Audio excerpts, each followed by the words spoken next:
to Batmania. I am Captain Logan. I'm Eric. And I'm Sarah. Sarah's here with us finally to do a Batmania, and this is your first one of these. It is. You were on a couple Marvel Manias, and we have missed you. Thanks for coming back. Sure. Although we're kind of somewhat forcing Sarah, so thank you for allowing us to make you do this.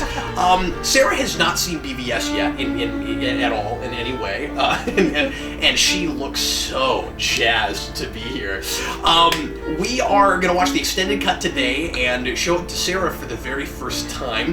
This is a thing that for a year and a half now, Eric, I have been, and I can't believe it's been that long. It's been, or I guess no longer than 2 years now, right? Because that was like, what, February, March of 2016?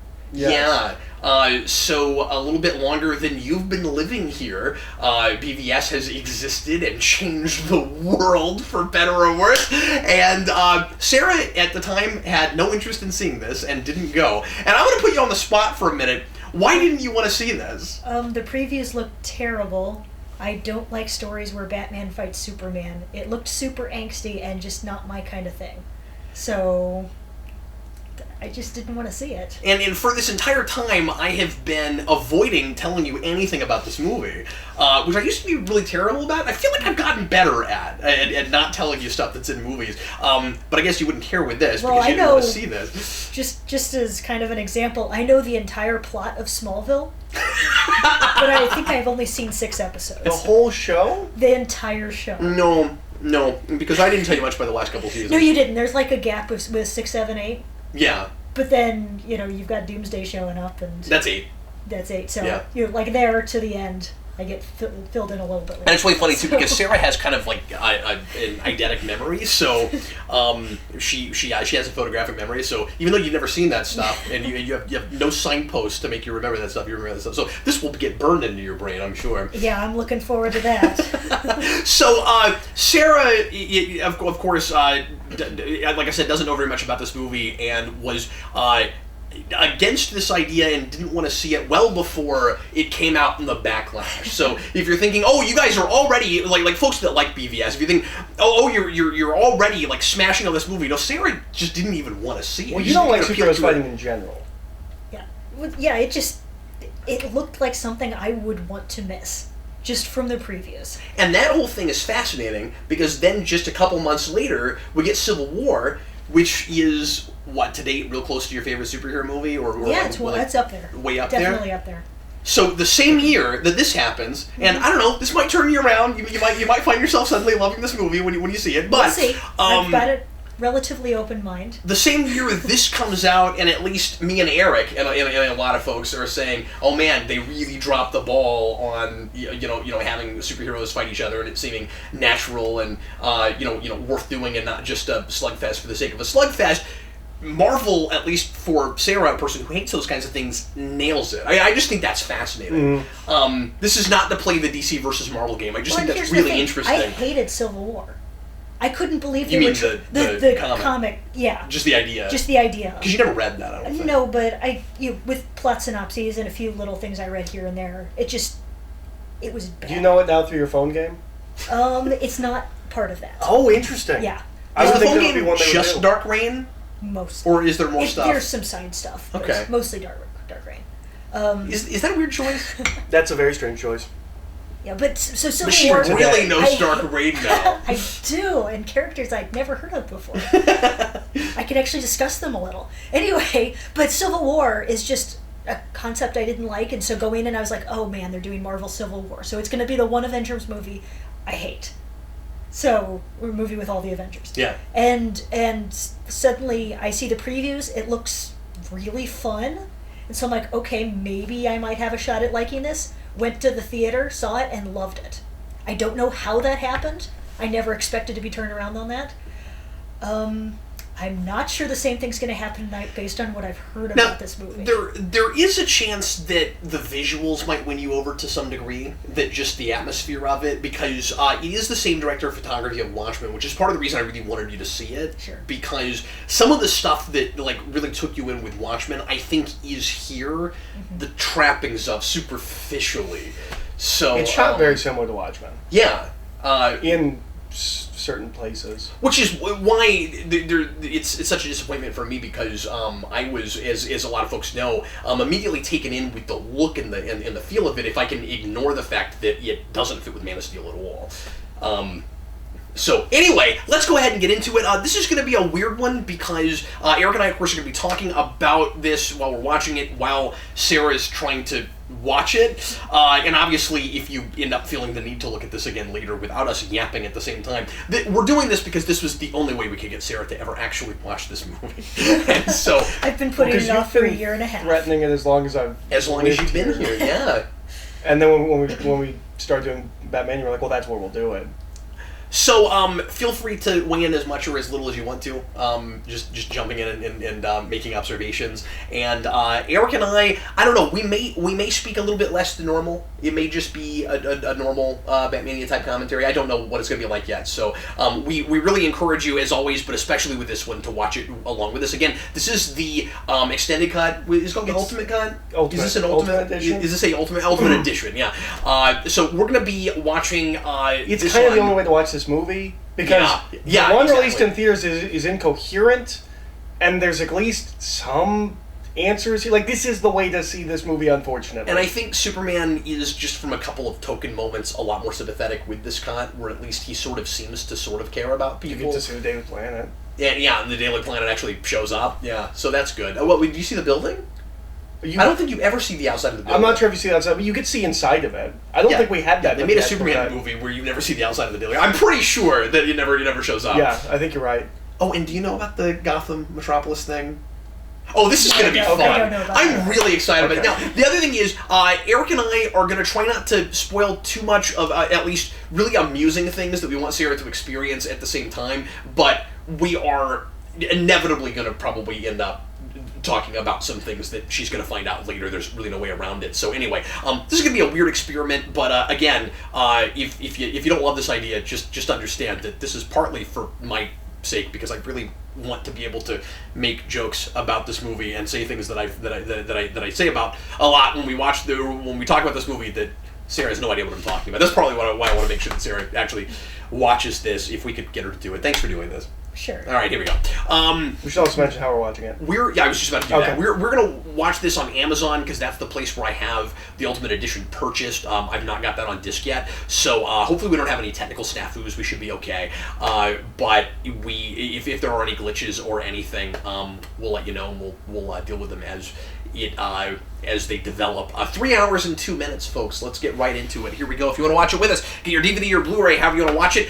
Streaming, if you also purchased this when it came out, I did that so that Rasco and I could do a blind commentary. Get it at timestamp 0 and get ready to press play as soon as I say now. We should also probably say real quick that for folks that really love this movie, yes, it's not my and Eric's favorite thing, and we're probably going to do a lot of criticism and stuff. So if you don't want to listen to a ton of, what you might perceive as movie bashing, you may not want to watch this commentary. But I mean, I'll have some positive things to say, but it is ultimately just a quack. Well, and you remember my initial review.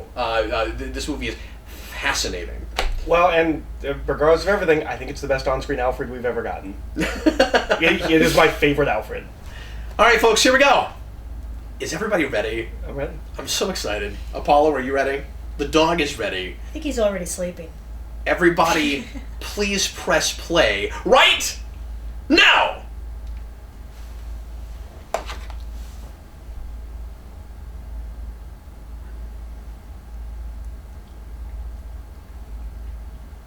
This already feels like a million years ago, Eric.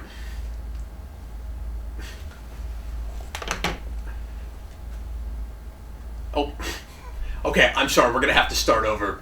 Apparently... Hold on. We'll start again. I'll fix this in post. Everyone stop your movie. No, I'll fix this in post. You just said that. As I said. No, you're fine. You're fine. Hold on. I've got to... Oh, this is just the most annoying thing in the universe.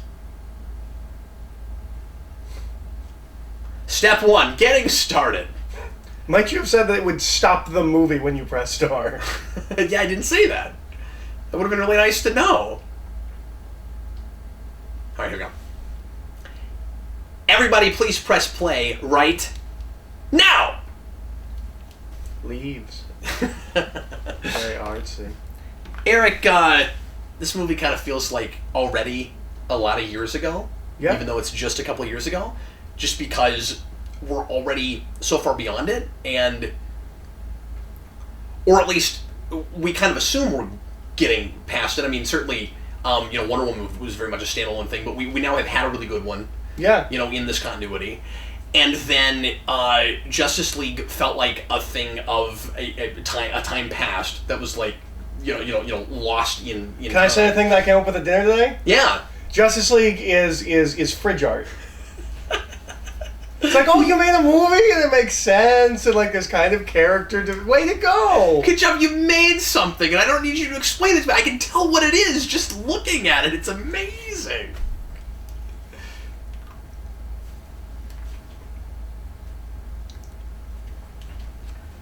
It is Zorro. I couldn't remember. No, it's Excalibur. No, in the background there's a Zorro picture. Oh, okay. So I'm assuming that's what they saw. Okay, I thought it was Excalibur. Just because it's on the marquee doesn't mean that's what they saw. That's true. I'm not sure why they felt they needed to do But that. visually communicating, I feel like you put it on the marquee to tell me what. Looking at it big again, it was in the background. Okay. The Zorro poster was there, and it was pretty prominent, I must say. Jeffrey Dean Morgan is Thomas Wayne, and has made it very clear that if they're doing Flashpoint, he wants to do Flashpoint Batman. Yeah, and he would be really just cool. the perfect pick for it. So Jeffrey Dean Morgan was the comedian. Oh. Cool. And he appears as Thomas Wayne long enough for him to get killed in the flashback. He's also in a lot of comic book things. But at least he's credited, right? Yeah. Well, you remember the thing he's in but not credited in? Which is really strange because I think he has dialogue. Jonah Hex? He's in Jonah Hex. Yeah, he's not credited. I don't know why.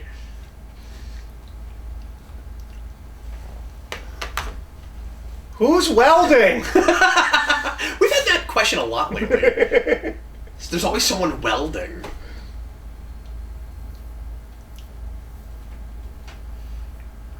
So this is a stylistic choice that I don't think works. No, it it's doesn't. Really silly. This is really. Why would you do this? So he takes the gun and he puts the pearl necklace at the end of the gun, and then he shoots it. So that it's like back by the hammer. Like, why would you do that? Like, I get that it's supposed to just kind of look cool, but this movie takes itself too seriously for me to run with. And this. if you just showed the close-up of that close-up with the gun, with the pearls, you might not even really think about the logistics of it, but the fact that we got a more back-off shot, with like, it's so awkward. We saw him put his gun like this. Yeah, and it just doesn't work dramatically because the last thing she must have thought was, that's a Why are weird you choice. doing this? Why are you doing that? It's a weird choice for a mugging. Yeah. Bruce, don't be afraid. So Martha. So one of the big things. Remember Martha. So one of the big things when this movie's coming out was people like, why are we shooting the Wayne death again? Yeah. I'm convinced that's why. That is why that is in this movie. Is to tell and remind the audience. Is a payoff, yeah. No, certainly. Now, I don't have a problem with that. With opening with the Wayne death, I have no problem with that. Up until right now, the only issue I have with the entire movie is what the heck was with the pearl necklace thing. That's it. And that would be a minor nitpick. Yeah, I mean, it is a minor nitpick. Yeah, but yeah, it is. It is. Whatever. No, the thing you have to keep in mind, but this movie has issues with this moving forward. It doesn't get this right all the time, but it gets problematic. It's a new Batman. We need to be somewhat aware, I guess, of the fact that most of the people watching this are probably familiar with the character of Batman, but not to the point where you don't give them things they need. Yeah. You don't give the narrative things it needs to be a standalone narrative. So we don't have to do the entire origin again, but to use this, and also to use it as. And this was the moment in the theater I was like, "What are we doing here?" Yeah, is he floating? Is that? Yeah, he's floating. Yeah, he's flying. Yeah, it's really See, strange. the bottom of that cave is made of glass, and you just can't tell from above. No, he's flying. And I don't know if this is a dream. I don't know if this actually happened. Is it? It's pointless, but I'm pretty sure it's supposed to be a dream. Do we know for sure it's a dream? Oh, he says it's a dream. That's right. I couldn't remember. I just mentioned it's been a while since I've watched this. It's a real artsy-fartsy, like, this is what Batman is. But it doesn't actually explain it to anyone that doesn't know what Batman is. Yeah, I mean, I don't totally mind the idea of getting, like, the dream from Bruce's perspective of like, you're not seeing what actually happened, you're seeing what it was like. Well, you know what? That might fix the necklace thing, actually. If all of that is a dream, that's not as bad. Yeah. I still don't know what it means if we want to look at it symbolically, and I feel like the movie is kind of screaming at you to do that. You know, because it is, like, real self-serious, self-important about that. But what I was going to say a minute ago, using Bruce's parents' death to set the stage for what this world looks like and what the atmosphere is, I have no problem with that. Yeah. But then it is kind of weird because it's a dream. Yeah. I will say... So we're not getting the entire world from Bruce's perspective. That is going to be what the world looks like. Yeah. So there's that, too. I will say it's that... not heightened from his perspective. Seeing this in theaters and still kind of now... This opening scene is extremely captivating and is what the rest of the movie should have been. I absolutely agree. This scene is like... Especially because this doesn't inform Bruce the way it should. And it understands people's issues with Man of Steel in a way the rest of the movie doesn't. I still think the guy at Wayne Enterprises is an idiot. The guy who's just talking on the phone. Yeah. He's like, get out of the building. He's like, what? I didn't even... Wait, I can leave? Yeah, he needs the CEO of the company to tell him he can leave in an emergency? Okay. But this is He's the boss. This is such like a heart-wrenching scene that it feels... that the rest of the movie never really captures this again. Because everything Bruce says about his motivation for going after Superman Kinda does not nothing to do with really this. need the scene. Yeah. No, this could have been cut from the film. Which is unfortunate, because I think it might be the best scene in the whole movie. It's definitely up there, yeah.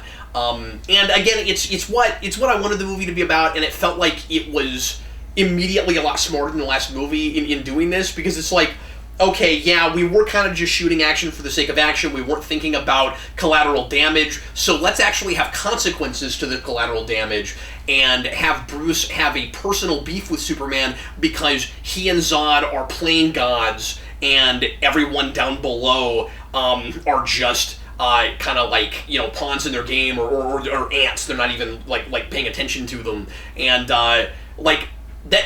It's indisputable to say that if everything that you're seeing in Man of Steel counts, that is exactly what's happening, and that is really problematic.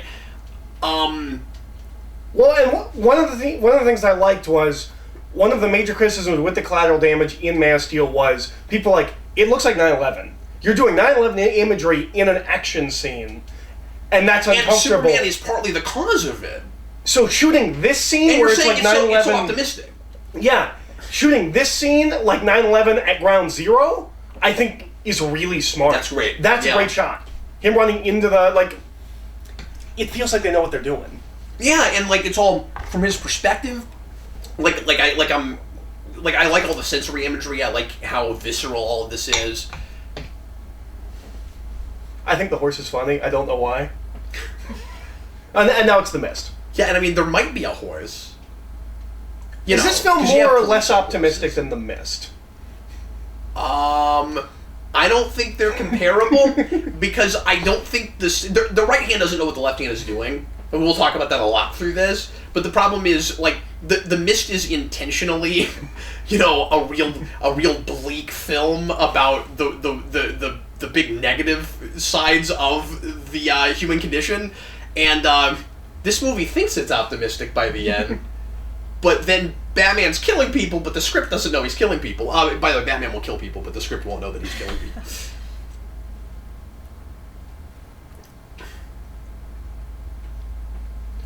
I also like up front doing a Bruce Wayne that saves people even when he's not Batman. Yeah, that's great. There's a lot to like in this one scene. Yeah, and Ben Affleck is immediately, and this is the one positive I think 99% of, at least fans I've talked to, that don't like this movie give it, is that he's immediately, I'll use your word from earlier, captivating as Bruce Wayne. He immediately takes you in. He works as both. He works as Bruce Wayne. He works as Batman. I don't know anyone. He works as a tortured Batman, even though I don't like a lot of things about that. But I think he would work just with fine better as material. A standard Batman. Also, I mean, I think he could play that too. But I think he could do but this. He's really tortured in this. This is going to be a Batman who has lost it. And to be fair, the movie does know he's lost it, but it doesn't know to what degree he's lost it. So anyway, we'll get to all that. But yeah, I don't know anyone that doesn't like Ben Affleck as Batman. Even if they don't love him, like no one's like, and that was a huge mistake. And there were a lot of detractors of him, obviously, where they just thought that was the silliest idea ever. And I think a lot of those people came around on him, even though this movie's not great. I'm gonna place a bet that most of the people running around saying how dumb Batfleck was did not know that he's won like 3 Academy Awards as a writer, director, They were just thinking actor. about Daredevil again. Yeah, and that's what everyone went to. I was like, yeah, but he's completely turned his career around in the past decade, and is an acclaimed filmmaker now. And he's in all of his movies. Well, he's in 2 of his movies, so it's not like he's just a director. Like he's still acting in that. He's in The Town. And he's in Gone Girl. He's wonderful. I am still completely in love with the Man of Steel soundtrack, and I really appreciated that Zimmer incorporated so much of that back in this. So I mean, like, I was immediately taken in at the beginning of this movie with using all of that in the Metropolis scene and making it really feel like that movie again, which is really weird because as this progresses, it's going to feel more and more like a really heightened comic book thing. It's weird to put James Cameron in your movie. And I didn't think it. Yeah, you see these amazing celebrity cameos, these almost celebrity cameos all over this movie.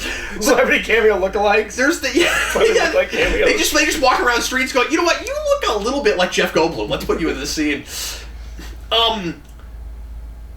I don't remember what I was talking about. You're talking about how this movie's going to get so far away from thank Steel, you. But The beginning of this with the dream sequence, I'm not totally sure now that we're talking about that the idea wasn't that's Jimmy Olsen. Keep that in mind. That's going to be important. That's going to be really important. And that's not in the theatrical cut. This scene is not in the theatrical. We don't know it's Jimmy Olsen. We don't know it's Jimmy Olsen, and that drove everyone crazy when they got to the credits. Wait a minute, that guy was Jimmy Olsen? What? He's clearly patterned after Earth 1, yes? Yeah. Like, that's the idea we're going for with him. But anyway, so with the dream sequence thing, is the idea maybe supposed to be that's supposed to get you in the mind of Batman, and then the rest of the movie was supposed to look a little bit more realistic and less stylized like Man of Steel does, but then they just went crazy? Maybe. I'm wondering. I'm not saying Man of Steel isn't stylized. It's not super heightened. It's heightened the way Batman Begins is heightened. Not but Man of Steel has scenes like that too. Like when he does the mind meld with Zod. Well, yeah, but that is in someone's mind. That is a dream thing. I'm just saying. Like with color palettes and stuff. Like it's not like the Marvel movies where everything's played pretty straight as far as. And this guy's KG Beast. We'll never acknowledge it, but he's KG Beast. Are you just saying he's a lot like KG Beast? No, he is KG Beast. Whatever his name is KG Beast, yeah. Is it really? Yeah, he is KG Beast. But unfortunately, we don't have any fun with that, and, like, he's just a guy named the same name as KG Beast. Yeah, but you always say that you want to see characters, even if they don't really match, have a name from the comics. So at least it's a nod to something. But the fact that he is KG Beast, I'm like, give him something, make him... Like, he just feels like... Just because that's not just some random character, like, there is... something with KGB is like okay, and this is and he's like it's not like this is a fascinating character, like he's thug number 1, he's lead thug. Okay, so movie's not bad yet. I just want to occasionally like put that. And with what's about to happen, I don't think it makes the movie bad. It's just really counterintuitive. This is inspired by the beginning of Birthright, right? When he goes and talks to the... Yes, I had that thought reading Birthright, yeah. If I had read that book, I would have come into this and been like, oh no, is this going to be the whole first act?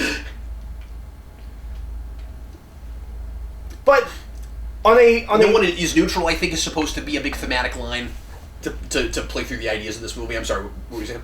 What's that? I don't know what the inside of a camera looks like. What are you holding? What are you holding up to me? I assume that's what's inside all of cameras. No, No, on a very, like, geeky kind of a level, It's a new kind of film. It's a special kind of film. like just a personal bias kind of thing. When heroes cross over, I think you should bring an antagonist from both of them. I don't like it when it's like Batman Superman versus Lex Luthor. Like, give me Lex Luthor and someone else. And they kind of have that with Lex this. Luthor and Doomsday. Well, yeah, but they kind of have that. It's like you kind of have two villains, and they're both Superman villains. Yeah. But KGB should be the Batman villain for this movie. Yeah, I suppose. And I think they think that on paper. I think that's what that is, but he has no presence. No, I don't think that's what it is. I mean, he's not. He doesn't play a big part in this movie or anything. He's the number one guy for Lex Luthor. He's going to be through this whole movie. He is. Is that the same guy? It's the same guy. He's got those sunglasses. Yeah, no, he's the same guy through the whole movie. All right. No, he is the Batman represented villain for the film. But we don't do anything stylistically with him to make him look like cool or unique or stand out. Okay, so I'm looking at the expression on Sarah's face, and this is the right time to start that expression, which will just probably mold to your face, and it will never change. Yes, Jimmy Olsen is dead. Okay. We had him for 5 seconds. He's dead now. Move on. And if you saw it in the theater, you didn't know that till the credits hit, because we don't establish he's Jimmy Olsen until the credits. Further, remember that Man of Steel had a character named Jenny with no last name, who was originally, as far as we know, supposed to be the female version of Jimmy Olsen. She was going to be Jenny Olsen, and I think there was some backlash about that from fans. So when they got, I'm assuming that's the reason, so when you get to the credits of that movie, she's credited simply as Jenny, but everyone else has a last name.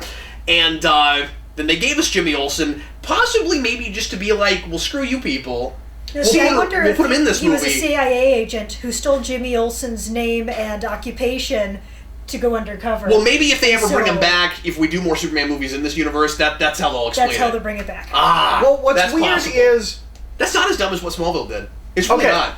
That's like that could work actually. So this is the flamethrower thing that This is only important. kind of fixes the problem with theatrical This film. flamethrower thing was not in the theatrical version. So keep in mind, there's half an hour movie here that was not in the theatrical version that you'll get, and a lot of it is really necessary.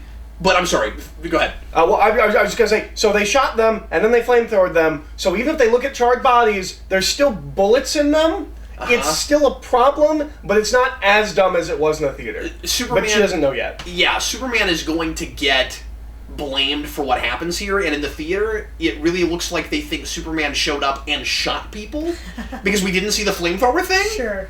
Maybe they just didn't bother to look for the bullets. Maybe they just saw him flamethrower and like, oh, well, Superman used his heat vision. Yeah. Which is what the movie does. But it was way dumber in the theater where it's like, so they walk up and they shoot. Why would you...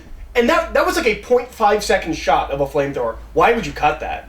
And if you make this movie about how Superman just isn't communicating and is coming off like a potential fascist, then like all of that I think could work, because you know, if they were just really self-aware about what Man of Steel looks like versus what they thought they were making, and then just lean into it, and I think, you know, to some degree they kind of thought that's what they were doing, but they didn't understand the criticisms. Has always been my point, is that they address criticisms because they're criticisms, but to them it's arbitrary. They still think, and by they I mean Snyder. Snyder still thinks, I think, that everything about Man of Steel works. That looks like a giant Batman head. I was going to ask if you think that's intentional. I never thought that before. It's a giant Batman It head. looks like a giant Batman head if it was like a cookie. It looks like a cookie It's Batman a cookie head. Batman head. So in this case, Superman showing up and saving Lois Lane makes sense. Well, he's not risking, like, everyone else to save his girlfriend, who he really, I say, and I'm with you on this, he still seems to put that above everything else, to the point of he would watch the earth burn to save her. Well, and then there's that really unfortunate scene in Justice League where it's like what's special about Earth? And then we cut away. And it's just, she remember, she's the secret weapon. Yeah, she's that the whole secret thing. weapon. Yep. Superman and when Lois Lane in this movie have a really toxic, unhealthy relationship. The score here is vintage Zimmer, and is calling back to a thing he does all over Batman Begins, particularly when Bruce Wayne's parents die in that, and I'm just waiting for the choir. It's pretty much the ominous background stuff without the choir, so I just keep waiting for the choir to come in and go, because that's what that is. So we just saw this woman in the crowd with rings. I think we might cut back to her. She is Mercy, and she gets very few lines of dialogue. I was wondering if that's who that was. And I think she is incredibly engaging and should have been in more of this movie. Yeah. I think she's just... She should have taken KGB's place then. Yeah, for Lex Luthor. I mean, that would make a lot of sense. You could have had her at the beginning. She's really... And that would have cut these scenes together, because this happens later, so she could be in this room. Yeah. That would have been good. I don't know what it is about her, but there's something where I'm like, oh no, she could have been really cool in this movie if she was in this scene movie is more. not in the theatrical cut either. I don't even remember the scene. I saw this. Is it cut 1939 once. because that's the year that Batman starts? Yeah, probably.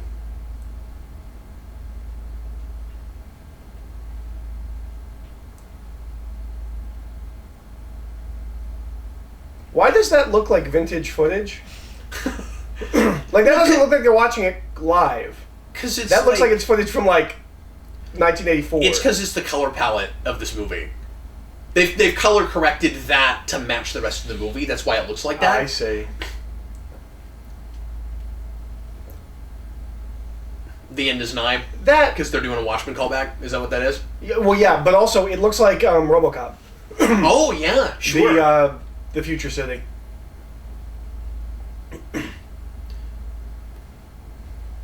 I forget what the point of the football game was.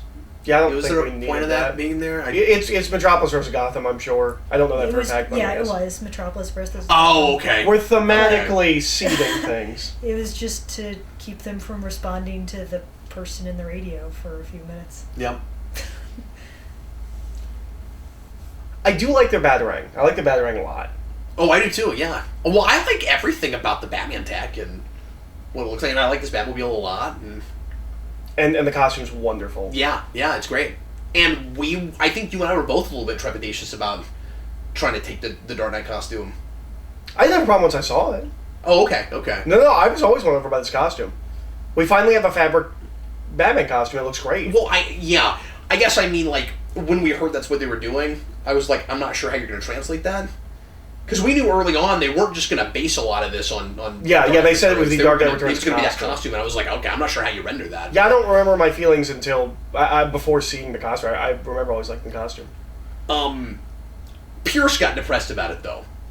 Because the guy who does the costumes for Spawn Year and for Batman Year, he did a Dark Knight Returns costume before, as far as I can tell, like really anybody. Like, I haven't seen any fan films with it. There might be some, but I haven't seen any. And he's a big fan film fanatic. He's scoured.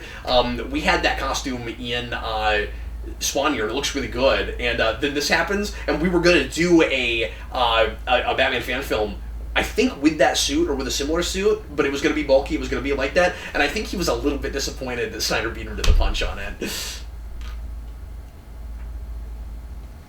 This is the rated R version of BVS. And honestly, I wish they had released it this way and just had that rating in the first place, Eric. Yeah. Because this is another one of those things where it really bugged me that it was merchandise for kids. It's not for kids.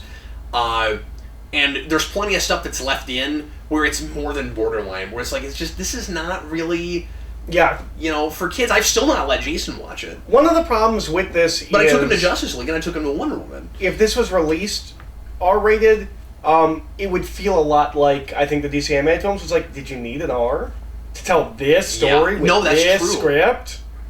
No, you didn't. Okay, so this branding thing is going to be really important. This is supposed to be our tell that Batman is losing it, where he's starting to go too far over the line. He's branding people. You remember you saw that in the trailer, and you're like, really? All right, I don't want a Batman like that. Well, to be fair, there are supposed to be consequences for this. It's not supposed to be okay. Now, Snyder thinks this stuff is cool, but the script is telling us Batman's lost it, we gotta reel him back in. Keep in mind that this is an older Batman, he's been doing this for a long time, he's starting to get out of touch, and he is in the wrong the way he goes after Superman. The movie is against Batman up to a point. So, like, that's good. Like, at least we're not, I think the script is, I don't know if the movie is. Yeah, exactly. But the way Snyder is shooting it, he's loving all that stuff, and the branding is supposed to be how far over the line he's gone. He will go much, much farther, but the script doesn't know it. In action scenes. There's this huge communication issue where we're going to show Batman doing things that we're not going to actually talk about and pretend like they never happened. Yeah, there's like a disconnect between talkie scenes and action scenes. Mm-hmm. And Man of Steel has the same problem. Which is why the collateral damage happens. So the Batman killing people versus Batman branding people is just the new collateral damage. Mm-hmm. So who cares that they get everybody out of the buildings at the end? Mm-hmm. It's like they make sure that you know. They make sure that you know. So they have a it's hilarious. We get to the end. It's like everyone's out of these buildings. So there's a checklist of okay, this is what people want, and instead of just trying to tell a really good coherent story with characters that feel like real people and make sense, we're just trying to placate the masses, and that's make everybody happy. And it's just a whole bunch of stuff that doesn't really fit together.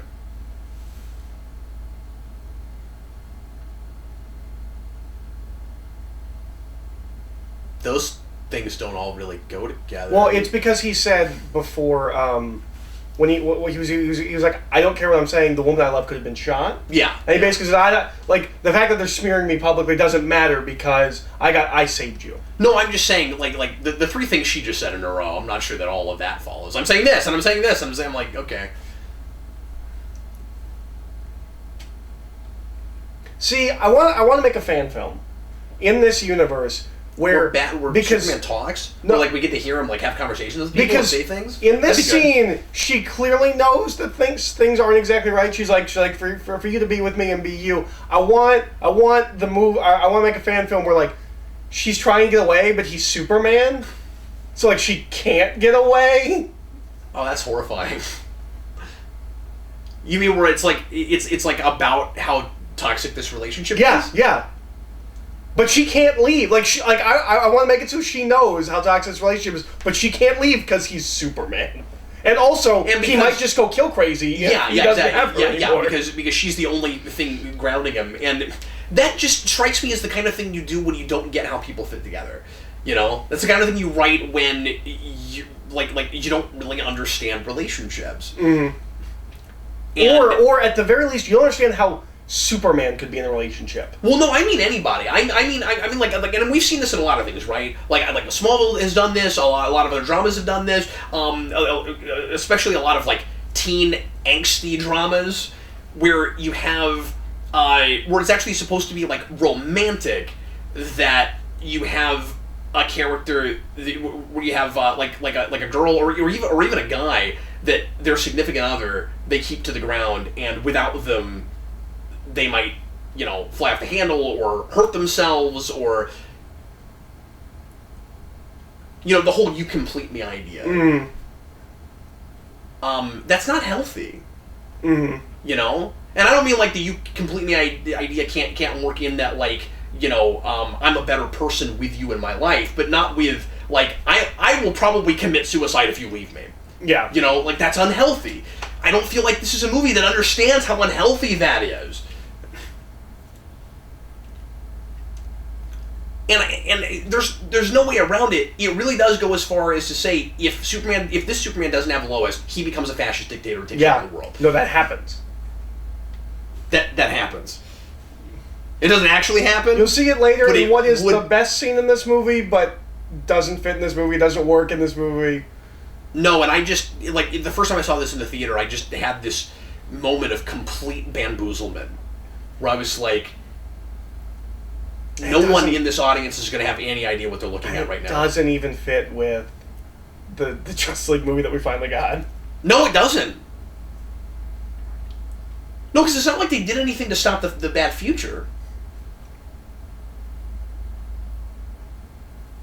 No, the only thing I can gather from Justice League is that she would have died in this movie, and then when he comes back and he's evil and crazy. Yeah, I guess that's what it is. Yeah. So we just needed her for that moment. Otherwise, he would have killed all Justice League right there.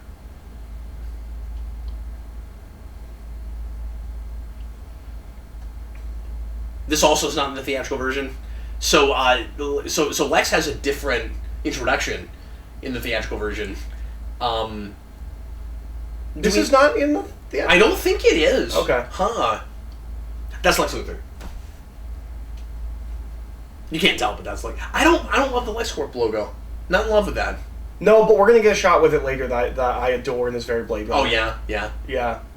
Oh, I know what you're talking about. Yeah.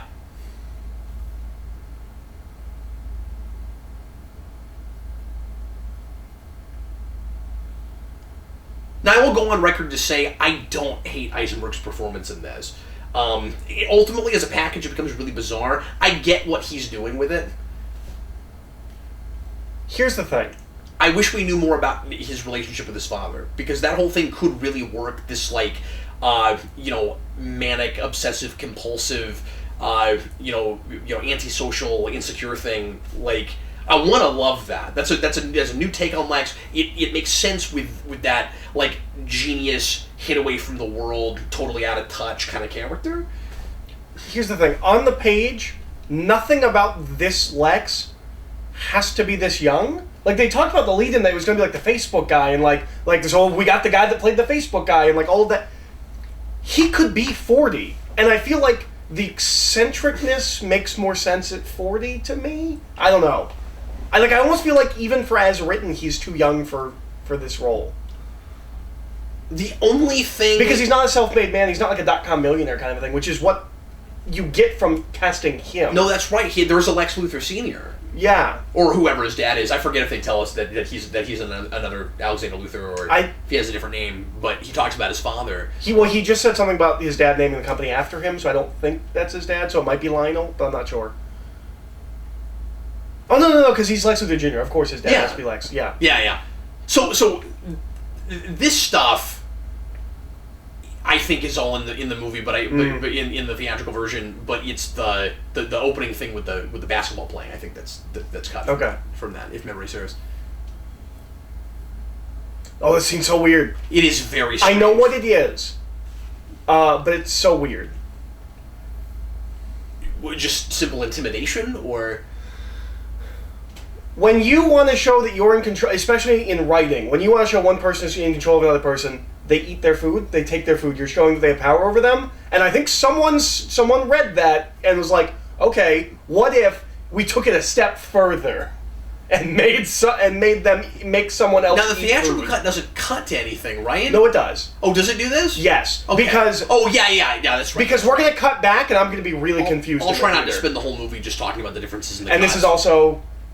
This is... Here it comes!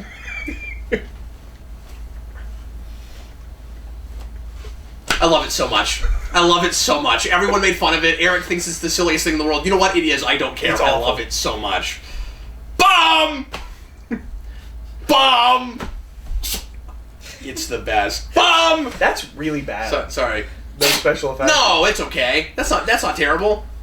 See, that's not any worse than the green screening, Winter Soldier. Pretty sure this had more money. But yeah, when we cut back, I was like, why would you cut away and then cut back and then cut... These scenes aren't quick enough to do what I think they're doing. You know what he is? He's what Gotham, the TV show, would do with Lex Luthor. Yep, that's exactly what he is.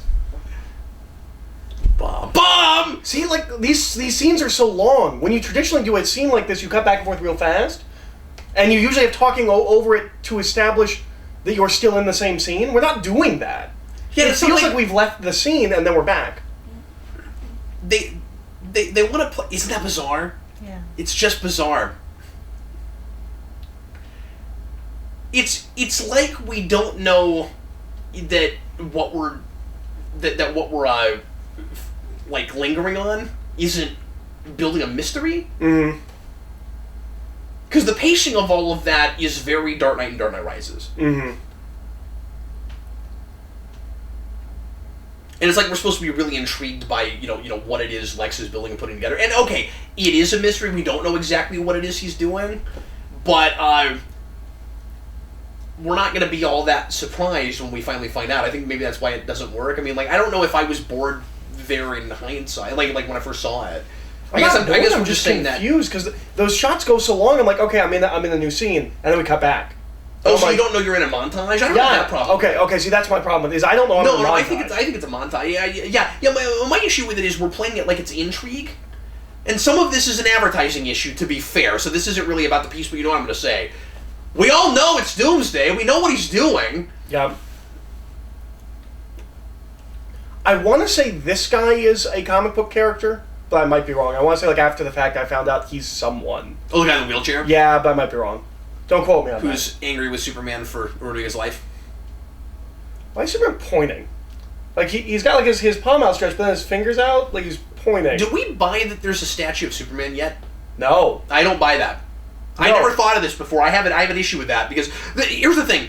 We're acting like the world has all been cool with Superman after initially what happened at the end of Man of Steel, but then we're starting to find out that people aren't sure about it. You get the sense from the end of Man of Steel that at least the government is already...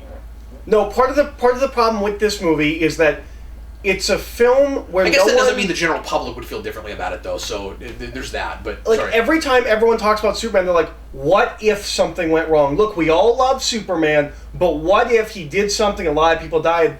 That is the world's introduction to Superman, is a lot of people dying. Yeah, exactly. And so the question at the core of this movie does not make sense as a sequel to Man of Steel. No, I don't think so either. This would make more sense if this was our introduction to the universe.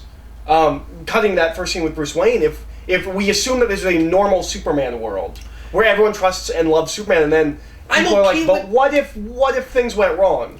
Yeah, it would be okay if there was just a big argument. I feel like there would be a lot more people that would be unsure of Superman before it was your standard, like, everyone loves Superman. When he says, like end of love affair, here's the thing. If the movie opened with a montage of all these things, these great things Superman did after that, and then most of the people who were arguing against Superman were people like Bruce, like the guy in the wheelchair, who were negatively affected by the events of the end of Man of Steel. You need a Superman who, in the interim, has figured out how to connect with people. And there's going to be some communication issues with scenes where I'm like, I don't know if this is supposed to be Superman saving people, or if this is supposed to be me terrified that all these people are worshipping Superman. I don't know what's happening in these scenes. After the end of Man of Steel, I totally understand. I totally buy people not trusting him when he shows up, especially to help intervene in a military operation in a foreign country where, like, we don't know if you're on our side or if you're just going to take over because you can do anything you want to. I totally get that, but I don't get the general public en masse until I've spent some time with him. Having the almost like Lois and Clark kind of feeling about Superman. And we're only 18 months later. We're not like 10 years later. I guess one of the reasons I keep pointing out scenes that aren't in the theatrical cut is because I've only seen this cut one time. Yeah, all of this is not in the theatrical cut. And I vaguely remember these scenes, but I don't remember what exactly the point of some of them is.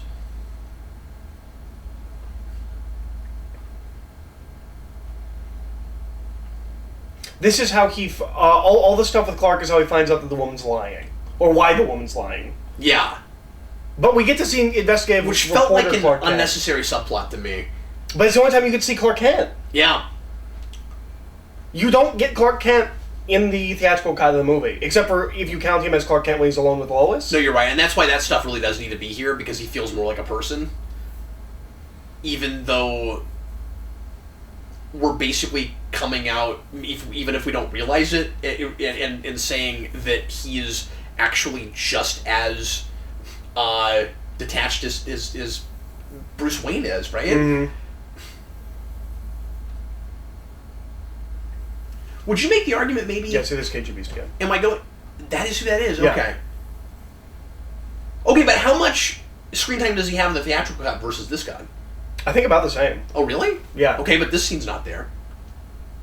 Is it not? I don't think so. Okay. I just know that he's like the lead henchman for Lex Luthor. Like, he's the immediate, like, thug under Lex Luthor. Am I going too far if I were to say, and I don't know if I even agree with this, but would I be going too far to say that Clark and Superman are almost two entirely different characters in this? Yeah. As opposed to a Superman who's pretending to be a particular version of Clark or a Clark who's pretending to be a certain version of Superman. It's almost like when he puts the costume on, they kind of forget this version of him. I love Lawrence Fishburne as Perry White. Yep. So much. Yep. He's either my favorite now or tied for my favorite. And I still think... With the guy from Lois and Clark. I if still love you that finally give White. her a script, she will be the best Lois Lane we've ever had. And I said that with Man of Steel. I didn't talk about her very much in the rewind, but I did tack on at the end. I think she's my favorite Lois Lane, not on paper. Yeah. I don't know if I said that, but that's how I feel about it. Like, maybe not on paper, but... No, her performance is great. She's exactly what I want Lois Lane to be.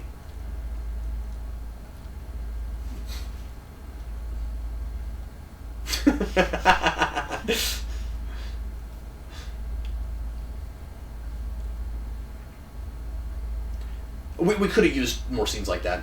Yeah. Just throughout this. The big word that people who were really disappointed with this movie were throwing around was soulless? Yep. Or humorless. Yeah. Well, because there was that rumor that DC had a no mandate joke no rule? jokes. Yeah. Which is absurd. Even Dark Knight has jokes. Dark Knight Rises has jokes. But was the rumor absurd, or was the idea that they might have kicked around absurd? Because I was never sure if I didn't buy that maybe for a minute they were trying that mandate. Yeah, I don't know. I don't either. Are you bored yet? Yeah.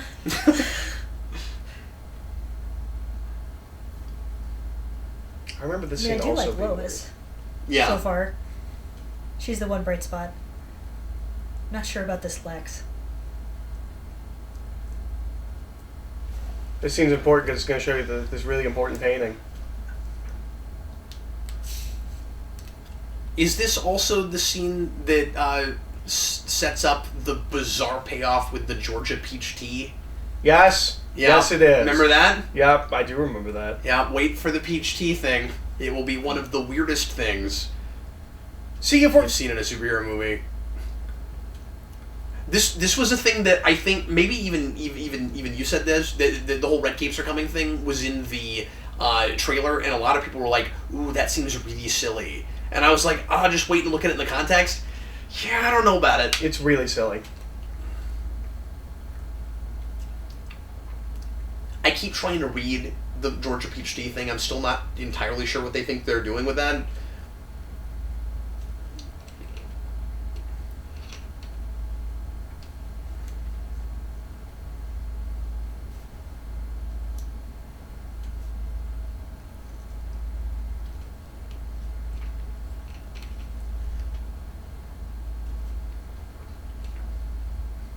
I guess it's supposed to be that, like, I've thought about this way too much because it's weird, and I'm never sure if I'm right about it. But I think the idea is supposed to be that yeah, he lies and she's not gonna buy into it, but he can get the people that like the general public to buy into stuff. There it is. And so people will buy anything he says.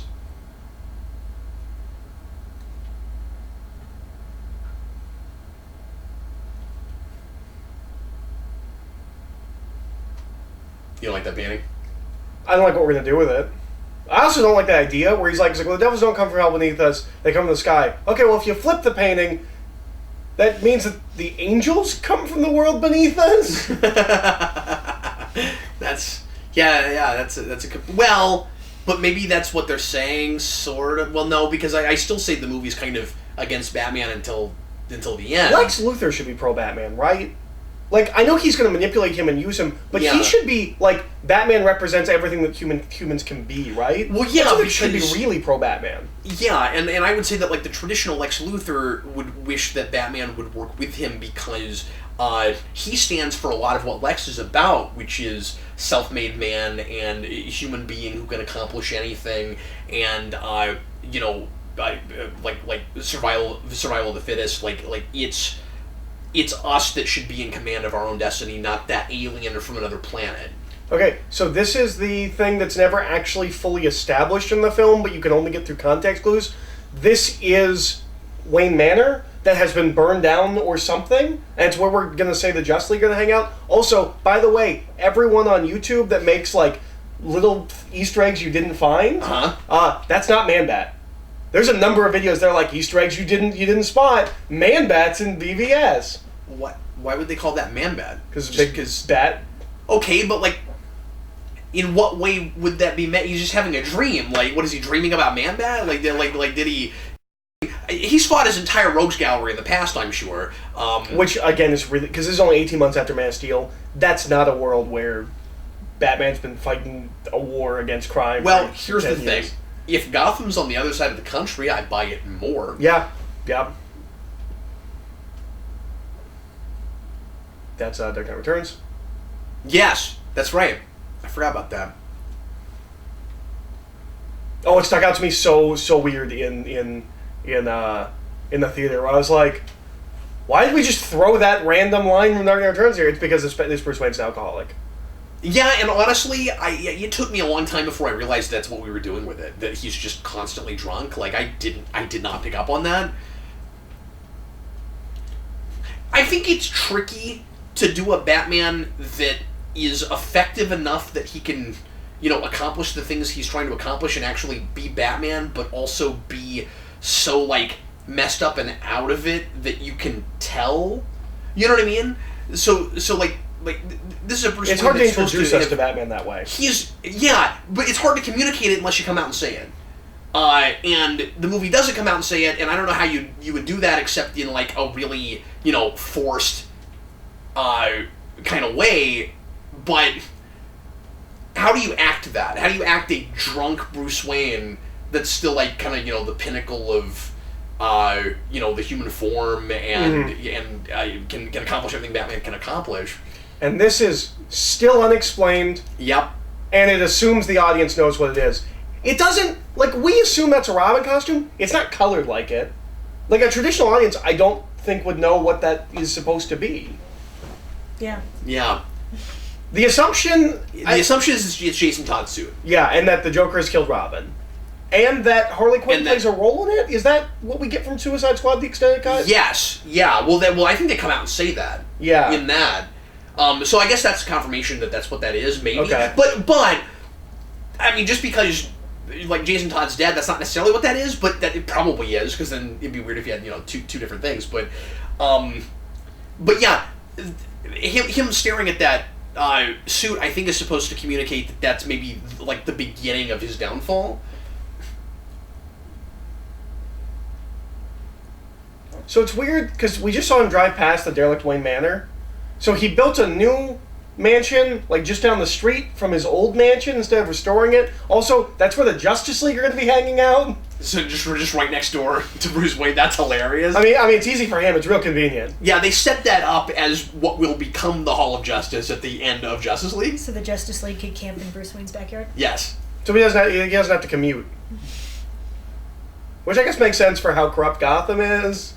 So this is the first time I've looked at this, Eric, since Wonder Woman. I was just thinking that. I'm going to have a very different experience with her, aren't I?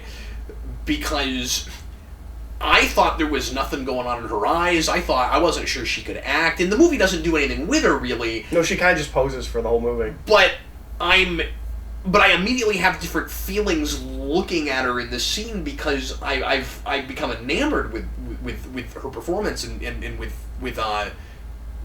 their take on Wonder Woman. The Prometheus thing is terrible. He just gave his whole Prometheus speech, which, first of all, this doesn't feel like a speech a person would give at a party. It's just... Well, yeah, but that's okay because he's gonna really confuse the audience and make them feel really uncomfortable. Like, he doesn't... I mean, part of the point of this is he sees himself as apart and above everyone and does not know how to get along with He's people. really How to be self-indulgent. social. Yeah, he's not just self-indulgent, though. He's also antisocial and socially awkward. But the Prometheus thing doesn't make sense with... Like, that's not... He gets the story of Prometheus wrong. Does he? I forget what it is now. I know the story of Prometheus, but I forget what he says in it. Hold on, this is my favorite Bruce Lee line. I'm convinced he improvised that. Like, it's such a Ben Affleck line. It's my favorite line in the whole it's movie. great. It's back when he still thought he was making a good movie. Yeah. Yeah, he still wants to be here. Because he kind of sleepwalks through Justice League, but something about the way he walks through it makes him very entertaining.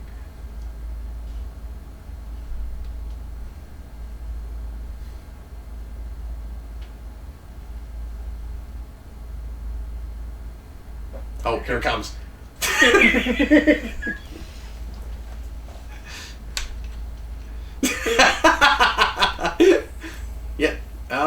Yeah. But he frames the Prometheus myth as if that's how we got fire, not that we were being punished for something. Like, he drops off the context of, I guess, like this movie. He doesn't provide the context for what Prometheus was doing. Yeah. But everything with God is weird in this movie, and we'll get to that when he gives a speech to Superman that doesn't make any sense. Because Superman's power is not absolute. Yeah, exactly. And I think the idea is supposed to be that he thinks that you have to kind of rule with an iron fist, and so and I think this would be a classic Lex Luthor thing, right? Where it's like it's like you have to have power to get anything done, but sorry, I'm watching the scene.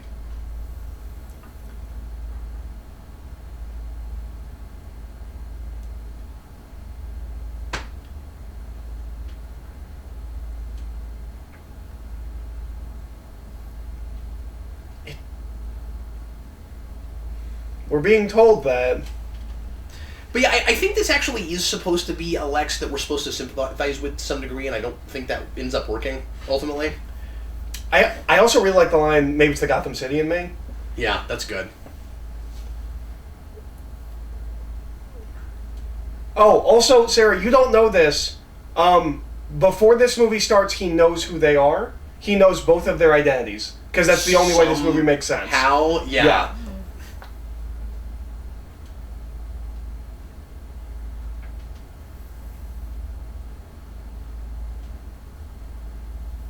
It ends up just not adding up. He has this big master plan that's going to be real convoluted and not make sense, and where it doesn't feel like we were actually building to a thing. We just decided, and this is what it all was, retroactively, and it's Maman from Spawn again.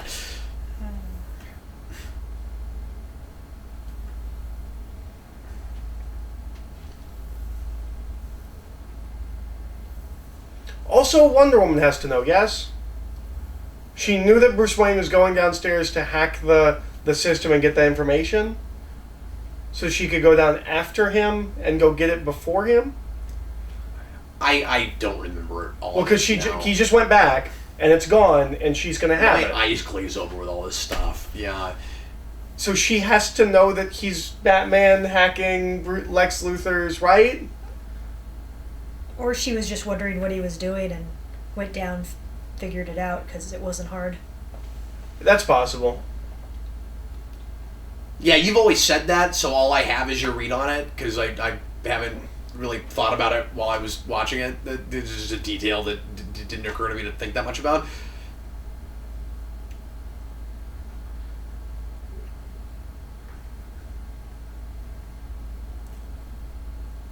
And Diana really likes those open back dresses. Yeah. She wears them in every time period. They're always fashionable. Boom.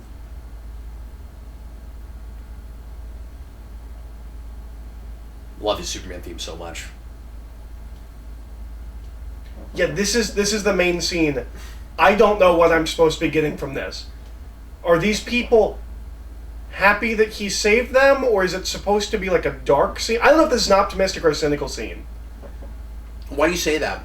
Okay, because they're all reaching out to him like he's a god, like, right. And that makes me think. And they're all wearing they're all wearing skull faces. Like this well, seems that's like it's the Day of the Dead festival, right? But you're doing this to tell me something. The score is sweeping and awe-inspiring. The scene feels like it's supposed to be like, oh, it's kind of bad that people are worshiping Superman like this. Yeah, no, you're right. It is maybe conflicted totally with that score there. I don't know what's happening in that scene, or what I'm supposed to be getting from that scene. Yeah, I don't know what it's saying. I feel like I know what's going on in the scene.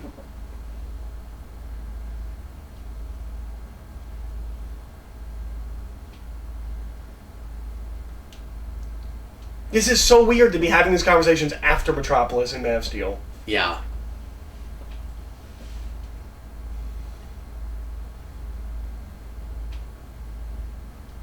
And talking about going back to Lex for a minute, you're right. Like that whole paradoxical thing. His argument is interesting if Superman was God. Mm-hmm.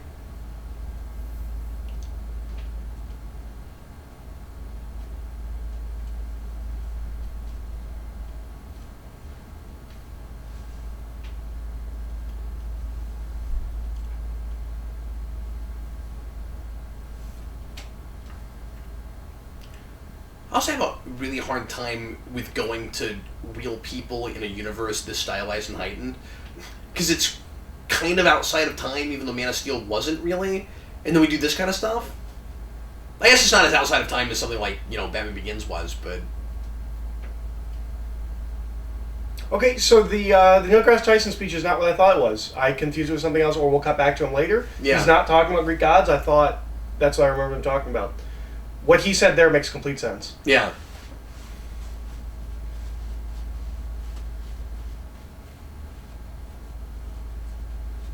Yeah, I don't understand that exchange. Mm-hmm. Like, I'm just like, how is that a question? Why is that the question? Like... Yeah, all of the Superman saving people stuff. Unless the question is like a fate or destiny thing. You know what I mean? It's like, is Charlie Rose's, which this is weird now with Charlie Rose, but is Charlie Rose's question like is Superman necessary? Like, do we need something? Like, is that the idea? And then her response is there isn't it. Well, there's nothing we can do about it. He is here. Yeah. Doesn't matter whether we need him or not. He is here. So then the real question becomes, can we trust him or not? Mm. That's the whole thing. But yeah, that montage of Superman saving people is shot so ominously. Like, I don't know if Snyder thinks he's communicating to us, look, here's Superman saving all these people, here's why everyone likes him, or if it's like, isn't this really scary that all of these people are... Maybe the idea, and am I giving it too much credit by saying this, is that it is kind of both simultaneously, and that's the point. Maybe? You see what I'm saying? I guess that could be hard to communicate. Because that is kind of what the movie's about. Yeah. This kind of either-or question, which, again, becomes really problematic when it turns out that all Superman really cares about is Lois, and you kill her, and he becomes the dictator people are afraid he would become. But if you take that whole thing out of it, that is... I mean, that's why I love the, like religious cults that pop up in Death of Superman, where... he can't help but be looked at like a god, even though he thinks of himself as one of us and is raised like one of us. The problem is, this Superman didn't have that as much. Because he was kind of raised wrong. They are the worst Kens. And he thinks of himself as a part, and he doesn't think of himself as, it doesn't seem like in Man of Steel, as much like just another human being who was, brought up in the Heartland. Mm-hmm. That's much more of an alien Superman that has as much Kryptonian in him as he does anything else, and they do kind of a mutant thing with him in Man of Steel, where he's bullied and or I guess like kids just like stay away from him, and he's real isolated, and well, he's basically told by his father, like, stay away from people. Yeah. Hide. Don't take risks. Yeah. Don't use your powers for good until some miraculous something or rather happens. That's fun. Swirls around in the electric wheelchair. That wasn't a theatrical cut. Nope. Or was it? No, I know. Because you get one and the X-Men use them. I thought maybe... I don't think there's an F-bomb in the theatrical cut, but I don't remember anymore. Pretty sure there's not. Somebody correct me if I'm wrong.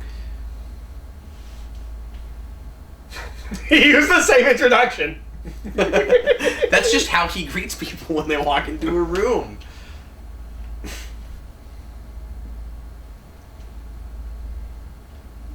He has the Ben Grimm thing problem, doesn't he? Well, you ain't got legs. You shouldn't be trying to do that. Yeah. Like no offense, dude. Like I don't want to make fun of the handicapped, but if you're in a wheelchair, we all have a pretty good sense of what at least some of your limitations might be. At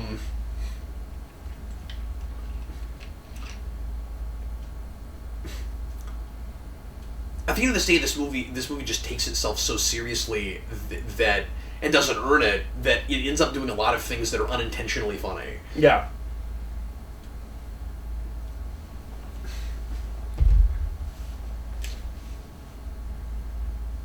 At the same time as Snyder is having so much fun with the, isn't it cool how violent this is? The movie at the same time wants to be the most important thing made in half a century. Yeah. It is trying to out Dark Knight so hard. Yeah.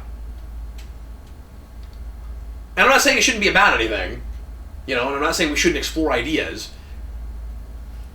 Hey, look, you're the same character. You are in everything. You're in everything. You know who that is? That's the guy from Matrix Reloaded. The military guy who's stubborn and doesn't want to bend and thinks he knows the right way. They just moved that character over this movie. Well, now to be fair, he is a Man of Steel, and it's kind of cool that they took some random military guy and actually tried to make it. I didn't remember him. I appreciate that. Okay. No, he's in command, if memory serves, of the military force that's trying to decide what to do with Superman in Man of Steel. So again, this is weird, or at least that's what I remember. I mean, it's been a while since I've seen Man of Steel, but I remember in the theater watching this, going, "Oh, it's cool, that guy's back." So I'm almost positive I'm right about that. Anyway, I'm sorry, God. I'm sorry if I just said a dumb thing. I'm pretty sure that's right. I'm sorry, you're saying something. No, it's just it's so, because this movie doesn't know whether people like or dislike Superman. So he's like, you're inventing a conspiracy to put back Superman's halo. But I still don't buy that Superman had a halo to begin with. Yeah. It's not 1938. We just came out and said that. And again. Now, I don't mind trying to make a movie about whether or not Superman is relevant in the present day. No, absolutely. But I'm sorry, go ahead. But then you wanted to come down on it as he is, certainly. So.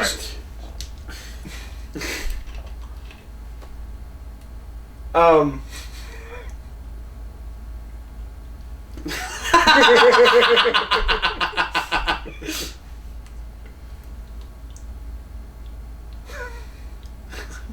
sorry, go ahead. That's funny because do you remember right before New 52 hit, David Goyer wrote a scene where Superman renounced his American citizenship, so he's a more global citizen? Yeah! Yeah, I hated that. That's almost a response to David Goyer's own comic book. But 1/3 of the initials on his chest. That's really good. I want to know if his staff wrote that. Probably. Or if the script wrote that, because that was actually really funny. No, that sounds like a Daily Show joke. That's a pretty good Daily Show thing. I'm sorry, Eric. Go ahead. But so that's the other thing with everyone with the scenes where I can't tell what the movie's telling me. I'm not even sure what the state of the world thinks of him. So we framed him for killing all these people, right? When he's saving all those people, are we supposed to believe that the majority of people still believe he's good? I don't know where the normal people stand. Yeah. It's a fake!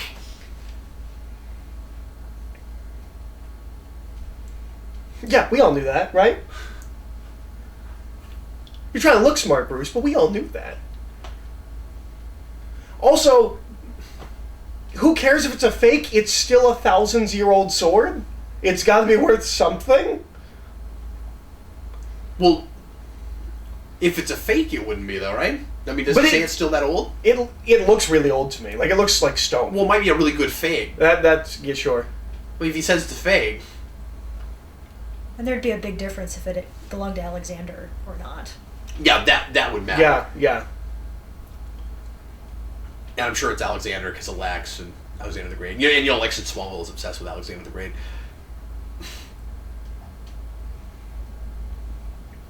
That's another Ben Affleck line. Babe in the Woods act. So, is there some reason we made a big deal out of that sword? That's not the sword she gets, is it? No, but it's historical, and she comes from from a Greek place, and okay. One thing I want to watch for real hard is and I don't know if we'll get any indication of this, but whether or not that sword she has at the end is the same sword that in Wonder Woman that, spoiler alert, she doesn't have by the end of Wonder Woman. And that the whole movie is about how she doesn't need a sword. Based on that scene, which I love, she's not as good in this as she is in Wonder Woman. No, she's. This is very much like a first season TV show not having a handle on your character yet. Yeah, but they haven't given her anything. So no. What is she supposed to do with this? I feel like the Wonder Woman script, and I don't mean to lay this on too thick, but I think it's so great. This is gonna be weird. We're already. What are we looking at? Just live in this world for a moment. Live in this for a moment. It's a great looking costume, though. But real quick, I think she actually turns out to be a really great actress. I think that script and good directing elevates anybody. Mm-hmm. But I'm not saying that to lessen how great I think her performance is in that. I just don't think she has anything to work with here. No. I think it clicked when she read that script. Is the sense I get. And I wouldn't be surprised if Snyder's not exactly a great actor-director. Yeah. Well,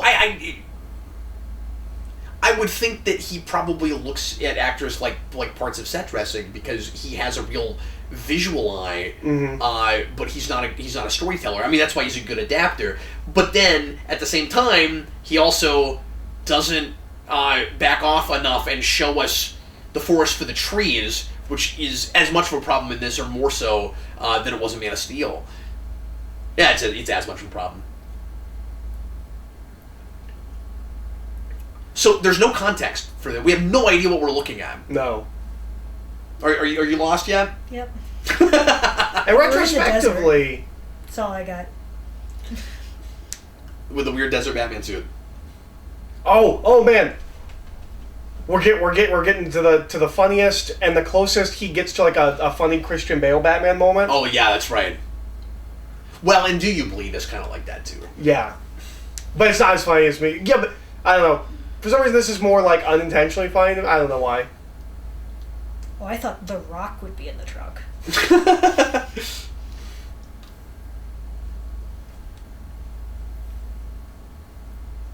That guy kind of looks like Christian Bale. I know. That's our second celebrity look-alike cameo.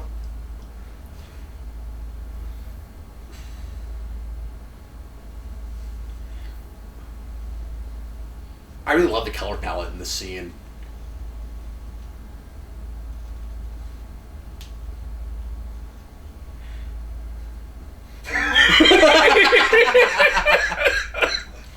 Yeah, it's pretty funny. You have to do some kind of transition into this not to completely lose your audience, right? Like I know this is supposed to be a big WTF moment, but it's... But this ends up being it feels like we interrupted this movie with an unrelated short, with like an Elseworld short. And this also becomes like an 8-minute trailer for the movie we don't actually make. Yeah, exactly. Because when we get to Justice League, it's not going to be anything like this. Yeah, well, and this is why the title is so problematic. You know, it's a Batman movie, it's a Superman movie, they have to fight in it, we got to set up the Justice League. There's just too much going on there. And so this is the beginning of your, and I guess the majority besides just, you know, tacking Wonder Woman on, of your, oh yeah, that's right, Justice League is in the title. We gotta get rolling on that. So here are our parademons so that we can set up Darkseid, which we don't actually do, but we do parademons, we just don't do Darkseid. Anyway,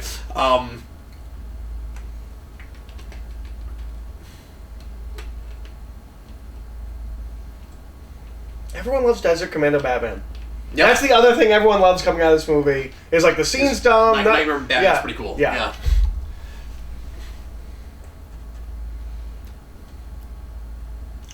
But again, that's why I love the look and the stylized nature of this movie. I like that they'll do things that on the page might seem like a really impossible, goofy thing to translate to screen. It looks great. Also, this Superman needs to feel more different from normal Superman than he does. Exactly. Yeah. This is just not where you take a Superman that we're already worried doesn't embody the values of regular Superman. And you also so you can ask the question, you can say, like, anyone might be capable of going this far and going to this place, but yeah, She Was My World is very important. So in this version of events, like, what exactly did he do? In this version of events, something happened and she dies in this movie. That's not what his costume is going to look like. Oh no, that's right. It's not. And he's going to have this weird mustache. He has a mustache. Or is that just the lighting? No, it looks like a goatee to me. But I mean, that's okay if he comes from like a alternate version of things and stuff. Oh no, you're right. His costume looks totally different. And we don't... You won't even recognize him in Justice League. He looks like a totally different person. What's also weird is we're never going to touch back... Fear him. That was the same look I had. What's also weird is they're never going to touch back on that future. So no. We don't get the scene where we go back to warn... Like... No, when because you I guess do from that, here on, we fixed everything. We're in a different timeline. But yeah. when you do a scene like that, you need to... It needs to be a movie about... It needs to be like Days of Future Past. Was. Yeah. Or at the very least, get to the place where Batman's like, okay, this is where it would have happened. Because at least in Justice League, I don't even buy they have time travel technology. Yeah, and how far in the future is that? Doesn't look like it's that far. I mean, that kid hasn't aged. No. And neither did Bruce. Well, yeah, but that you can finagle within 10 years, right? Sure. Like, we do that kind of thing all the time. Where we'll jump like 10 years ahead, and a 60-year-old person still looks like they did when they were 50. But it's much harder to get away with that with a teenager.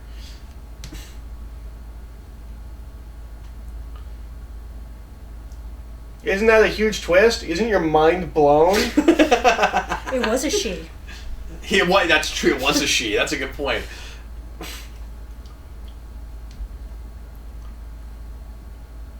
So I will give it this, and you might not think this is worth praising it for, but at least it's a Batman that's kind of a detective.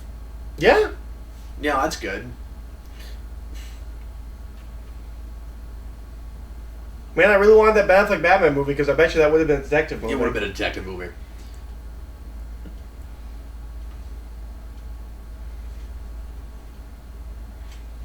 Nope.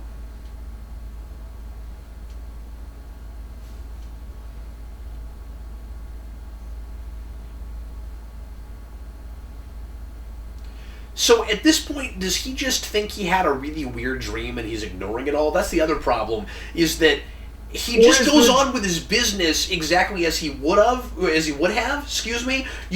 Would have. Wow. You wouldn't... I thought you used the contraction. I don't get any sense here that what he just got from Flash is influencing what he's doing. No, because what I think they want us to take away is he's being more fanatical now. But this is what he's been doing the whole time. Oh, because he saw crazy Superman, or he saw fascist dictator Superman. Yeah, I think so he's that's. But why doesn't he just say look, just trust me, I know what he is? Because to be fair, maybe they thought they had to put that in there, not just to set up Justice League and stuff, but maybe they thought they had to put that in there so that Batman would have, so we would buy that he had more reason to feel like he had to do this. Where it's like, I've seen what he could become. But the problem is, I think you give me that.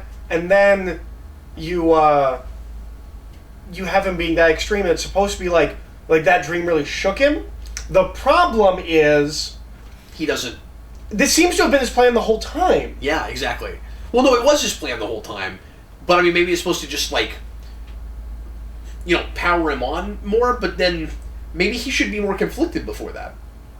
Maybe he should be, up to this point, he's been wondering, should I really go through with this? And that's the thing that gets him over the edge. But you don't get the sense that he has any, confliction about it at all. Mm-hmm. So once again, all this stuff with Clark Kent was not in the theater. This is basically a subplot of the size of the one that's taken out of the of Daredevil. Mm-hmm. Which is kind of an interesting coincidence, given who's playing our Batman. So she said one man gets to decide who lives, because Batman's writing people and those people are being murdered. Batman didn't cause that, right? That's not Batman's fault. If he keeps doing it moving forward, it will be. But he didn't make that call. Yeah. That guy was going to get shanked in prison. Yeah, why aren't people being murdered just for having the Bat brand? I don't. We never get. We're just told that people in prison get murdered for having the Bat brand. I think. Yeah, I don't get that. That doesn't really... It doesn't make them, like, in cahoots with him or anything. No. It's not like it brands them as snitches. Hey, look, he's back. James Cameron. Or means that they were responsible for some terrible crime, necessarily. I mean... Oh, yeah, you know what? I think that is how they played it. It's been a long time since I've seen this. I think that is how they play it, where, like, they assume if you have the Bat brand, you're, like, the worst of the worst. Oh. Well, I guess they were, like, human traffickers. Yeah. So, like, maybe that is the idea, is Batman's branding them to and Batman the prison, like, these are the really bad intentionally ones. doing it. Yeah. Where he's not just branding them, he knows that they'll get punished for it. Okay. I don't know how. Like, that's just how angry he is. Yeah, they treat it like it's just a common knowledge that everyone knows about prison. If you go into prison with a Bat brand, you get stabbed. Is that too much like a gun, Eric? Yeah. Well, you've been asking that question a lot lately during Batmania. Yeah, it is a weird thing how often, too much like a gun. How often Batman shoots things, but I have noticed he always shoots things like this, like they're like assault rifle kind of shapes, yeah. but never handguns. You know, there's something to that, potentially. Yeah.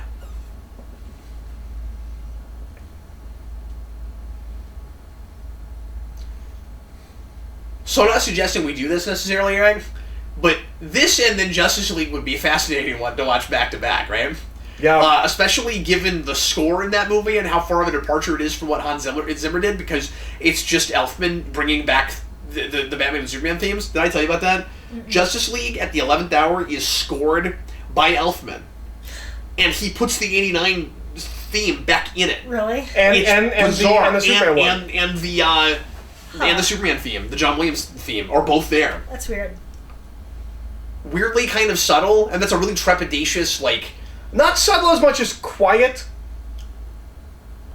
Like, it's just the volume. It's both, yeah. Down. Well, there are a lot of places where it kind of just moves around those melodies. It's not exactly those melodies. It's weird. But enough that they felt the need to credit it. Anyway. That's a different movie. Yeah. That's a very different movie. Zero casualties. Zero casualties. Snyder, in response to this scene and a couple other scenes where Batman blatantly murders people, says that it's not really homicide, or it's not manslaughter as much as it is homicide, because Batman's not actually responsible for these deaths. If, say, Batman hits a car and drives through it, and then behind him that car explodes, well, he didn't make it blow up. He just drove through the car. It's just indirect. Yeah. He's indirectly responsible. Yeah, but he just shot bullets into that car and made it explode, but I guess it was the bullets that did it, not him? Also, people don't kill people, Eric. Batmobiles kill people. Also, it's kind of the most egregious use of Batman using guns. No, we should totally do the thing where these cars all blow up, and then you see a scene of guys climbing out of through the window, like they do in A-Team. But I'm telling you, they just parachute out like G.I. Joe. I'm telling you guys, because one of the biggest complaints we heard out of this movie from people was, "Oh my God, Batman kills people. He's not Batman." He kills a lot of people. And I think it's more complicated than that. What is going on in this scene right now, it does not matter at all. We are supposed to turn our brain off. Mm-hmm. We are not supposed to look at this as driving story at all whatsoever. Snyder shoots action scenes and he shoots dialogue scenes, and they are different movies. It's like story and like action pornography. Yeah, that's exactly what it is. This is a music video and nothing more. At the end of the scene, we will have gotten to somewhere, but it does not matter what happens in the interim. I'm not saying it makes it a good movie. I mean, and I'm also not saying that to take up for it. I mean, that's obviously awful. It's a huge problem. Well, but it's an even bigger problem in that we're watching him murder at least, I'm going to say 10 guys in that scene, but we keep acting like you're branding people. That's going too far. Can I make a weird suggestion? What if the movie opened, or real close to the beginning, gave us that Flash scene? That works better. I think it works better. Where Batman didn't even think to do this until somebody from the future comes back, and maybe he's already talking about, like, I'm not sure about that alien guy with all the powers. And I'm upset with him because, like, Superman doesn't talk like that. Why is Superman talking like Batman? Like, like even this, Superman just done that. It's like they're trying. This is my favorite. He flies away. He cannot hear him. He's just mumbling to himself. No, he's Superman. Yeah. No, he's Superman. He can hear that. Okay. Even if he doesn't, Batman would have still said it. Yeah, it really just feels like Batman's like being tough to himself like a little kid. Like, that's what I should have said. I would have said, you will. I don't have a huge problem with that, honestly. Okay. It's not as silly as, like, Christian Bale in the Batman voice in Dark Knight Rises That's just what that talking feels to like. himself. Yeah. It's a good-looking Batmobile, though. But yeah, I think that scene is just trying really hard to do a Miller. He's just doing that kind of, like, melodramatic, static, purple prosy type talk. Yeah. No, that's exactly what it's trying to do. But the whole movie isn't like that. Like, it's not that movie. Except for the places where it is. Yeah, no, the whole movie needs to be like that if it's going to be like that. And even then, it only works sometimes. Like, you can see in Sin City, only sometimes does that work 100% in live action with people speaking it. Yeah. Because some people can't talk like that. Some people can, some people can't. They get as close as I could imagine anybody getting, but... I don't know, there's a lot... And I mean, like, the self-seriousness makes it difficult. The screaming at how poignant you are, about how poignant you are makes it difficult. But there's a lot I could forgive about this movie if it was all as ridiculous and over the top as that last scene. Well, and that is the thing we talked about with Dark Knight Returns, where Dark Knight Returns kind of doesn't take itself that seriously. It's a really dark, over-the-top piece that has things to say, but... And it's just real thoughtful about them. It remembers that it's a comic book and it's having fun with it in a way that this movie isn't. Yeah.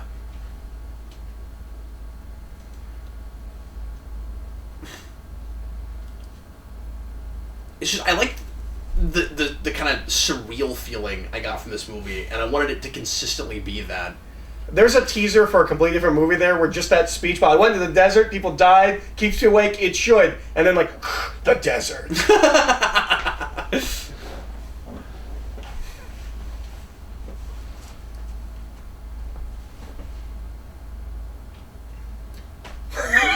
She's giving this speech while right behind her is another giant Superman statue.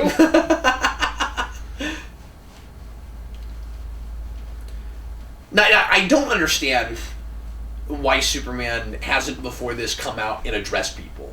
Mm-hmm. Like, why is he so monosyllabic? Like most of the reason people don't trust him, this is what infuriates me.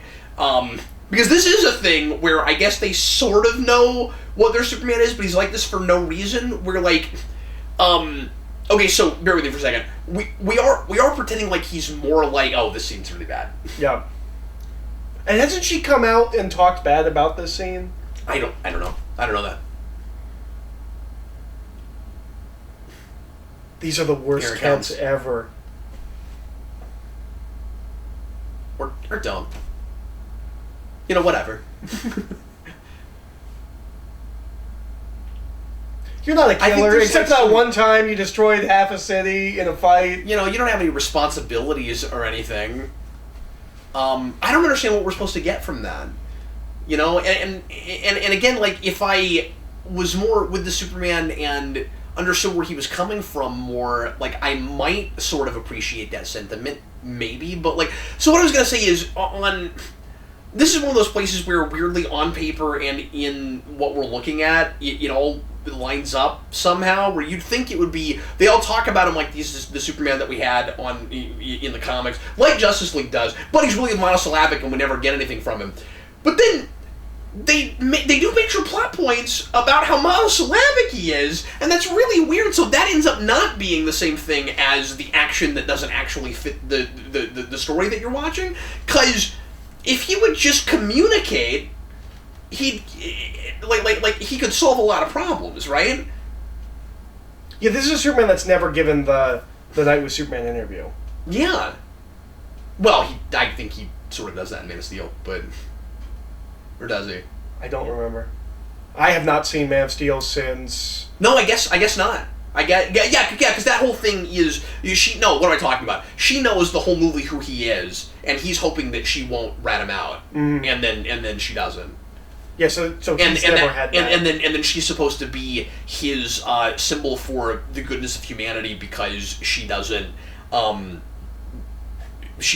throw him under the bus just for her own sake. Like she does something for the greater good, and that makes him think, oh, maybe these human creatures that I grew up with for 35 years.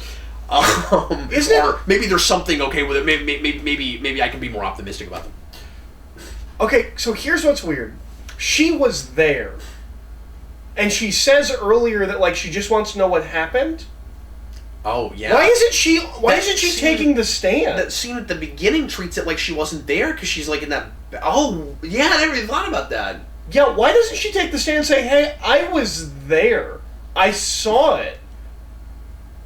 Was she still standing there when he shows up and does all that? I'm pretty sure she sees them shoot people, but I might be wrong. Even then, like... Yeah.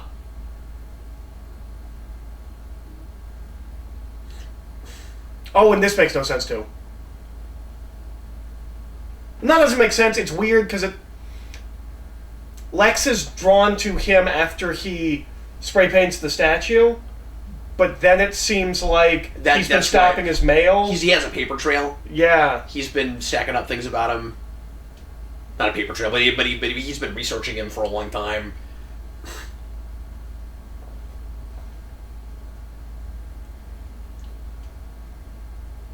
But, I mean, maybe that doesn't totally not work. Like, maybe we're supposed to think that, but then it's just a big reveal that, you know what I mean? Like... That Lex has been watching the whole time? Yeah. Why is that a reveal? Because he's, like, pulling strings in the background for everything. I'm not saying it's good. Oh, he does straight up call her Mercy. Yeah. No, and That's cool. she's been... Like, she's got, like, a great, I don't know, presence, and... No, I agree with you, yeah. And she seems... counterintuitive casting, but it totally works, like, she's a lot more, like she's a lot smaller and more demanding. Like, she's not real tall, right? Like... No, but she looks like she could fight. No, she looks terrifying, yeah. She looks like she would be, like, doing high kicks and taking guys to the ground. I agree, yeah. And also, if that's not Lex, why is that guy angry at Bruce? Like, he's sending him checks, he's trying to help him. He was there at Ground Zero getting people out. Yeah, I don't get that either.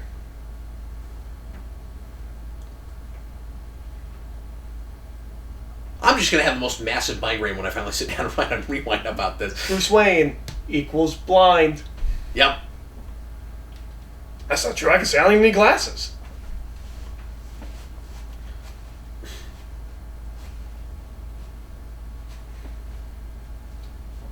Yeah, and that's what I was saying earlier when I kind of interrupted myself. The idea that he doesn't believe that anyone is innocent, and so what he's doing is ultimately okay if it's for the greater good in his mind, and so he's supposed to be somewhat of a sympathetic villain. But he ends up just coming off as really mustache twirling, where it's like, where it's just a like the strongest rules the end kind of thing. If this was a smarter film. Maybe this is the way, because we talked about this the other day, that you can't do, that like it's really hard to do just like straight up mad scientist Lex Luthor. Yeah. Without doing, what if he was like an underground, almost like terrorist activist guy who believes that if anyone has power, it inherently corrupts. Yeah. There is no such thing as sense of power, and no one should have power, and he's trying to destabilize the entire, like take us back to Ground Zero kind of a thing. Which would be an interesting reversal with Lex, who... Or Year Zero. Is usually, like, the most... creates the most corruption. Yeah, if he's, like, anti-money, if he's, like, anti-society. We should go back to, like, we were as cavemen, where no one is any greater than anyone else. And Superman is the ultimate greater than everyone else. I think, in a way, he's kind of supposed to be their answer to the Joker or something, right? Where it's like you're all living a lie, and this, like...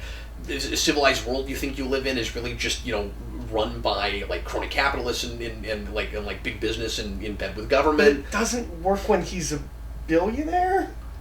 Well, no, I think it kind of could. I just don't think it's communicated real well. If the idea is like, you know, I'm the epitome of that because I know that that's the only way to, you know, enact positive change. Because it's not going to work through democracy, and she is the Finch, who, by the way, I like her performance a lot. I think she's really good in this. But Finch is supposed to be the ideological opposite of Lex, who is constantly, you know, preaching democracy and working together and finding common ground. And Lex is saying, well, if anyone ever has any power, then they're going to immediately be corrupted, and they're not going to have common ground. And so we really just need one person with the right ideas that can create order to run everyone. And that's the way in which he's like the Joker in Dark Knight, in that he's trying not to be a... here's that really weird peach tea thing here in a second. Also, just real quick, because I'll forget this line of thought. But that like he's trying not to be the, you know, walking contradiction that he thinks everybody else is, and so he just steers completely into the really extreme thing he's talking about. I don't know if that makes any sense, but there's a really nice little shot. Okay, her hand pulls away like it's supposed to. Yeah. Like no, that's exactly how you react to that. Oh, sure, because that's gross. There's a really nice little shot when Superman walks in.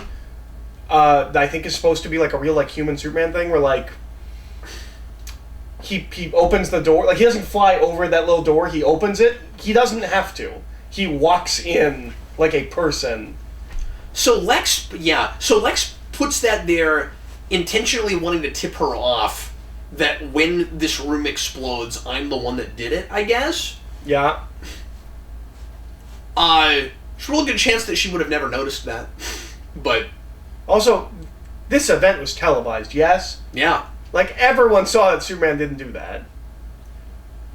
Wasn't that not in the theatrical cut, him being sad? That was a big thing for me that I thought needed to get added back in, because he just seems so heartless and cold, and especially when we know that if the timeline went on the way it's supposed to, he's going to become an evil fascist that's angry just because he lost his girlfriend.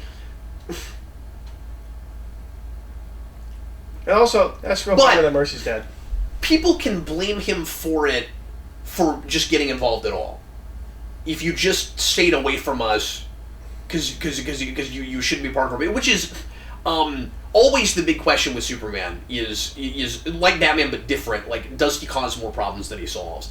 And that's kind of the big, like, vigilante superhero question in general, isn't it? You know, when you take the law into your own hands, and if you might create, you know, some good, you might save some people, but but you're working outside of the system. There are you know, going to be consequences. So does this? I can't remember. Does this add in that the wheelchair is lead lined, and that's why he couldn't see the bomb? Yeah.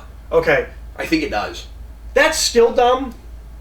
It's that thing. I'm pretty sure we've done this somewhere. I don't remember if it's in a parody or if it's an actual Superman thing, but where it's like, somewhere in this city is this bomb that's gonna wipe out the whole city. He's like, well, I found the one spot in the city that I couldn't see through. You just built a lead-lined building, and I went to that. Like, wouldn't you look over and be like, that's really weird, though? Why would that be lined with lead? However, I don't know if this is a Superman that even realizes he can't see through lead. But then how does Lex? That's the real question. That's what I was about to say. No, it's dumb, because why does Lex know that? There wasn't an article published in the newspaper about how he can't see through lead. That was a huge tactical mistake. We don't even know if this Superman likes pink. That's true. We don't know that. I'm just saying, if I had superpowers and super weaknesses, I wouldn't go in the newspaper and say, hey, here's the ways you can beat me if you want to.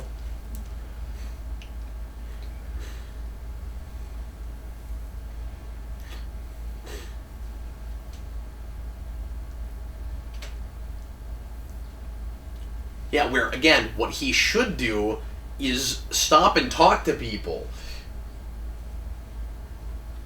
And that's, of course, the big reason that people aren't going to trust him. I mean, obviously, the collateral damage is a big problem and something that needs discussed. Well, see, that logo's not as bad. Oh, and okay, so we're going to get to the shot that I think is a beautiful Blade Runner shot. But we don't see Bruce break in. Like, even in this version, we do not... Like, what is all of this? What did Batman do to this place? Oh, weird. Yeah, there's a lot of just, like, really counterintuitive cutting to, like...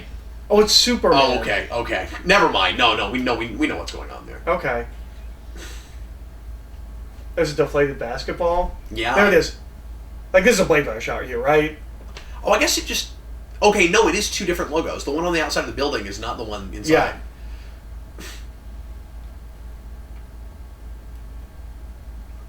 But yeah, in that one shot, I like the logo. Where everything's, like, broken and static, and, like, I like it. Why did Superman have to... Oh, wait. But Superman... See? Wait, what?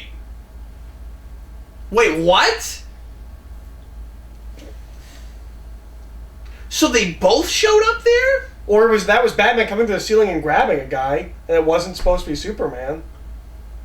But what did Batman do to that building? Or what did Superman do to that building, and how did they not talk? How did you not show us that scene? No, I guess it couldn't have been Superman, because, like, what would he Yeah. have been doing there? Oh, okay. Yeah. Why did he have to create that much damage? I don't know, Batman's usually a stealthy guy. And why did he intentionally leave behind a calling card? So Lex knew it was him? Well, obviously, but why? I don't know. Why would he want him to know that? Because otherwise we'd be like, why are we watching this scene? What happened here? Okay, so I hate this. Drives me insane. Superman is not a dream from a farmer from Kansas. Superman is the thing he told him not to be until some magical thing happened. You know, Superman is entirely his idea and kind of maybe his Kryptonian dad's. Well, yeah, I mean, that's where this costume comes from. Hope starts with an H, stupid.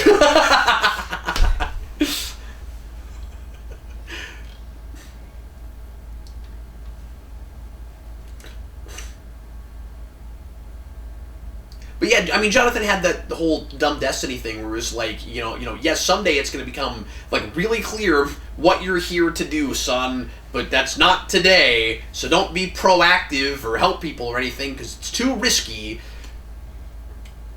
Is it dumb, or do you give the movie that... And I get not being premature about... I've talked about all this in the rewind. I'm sorry. Go ahead, Eric.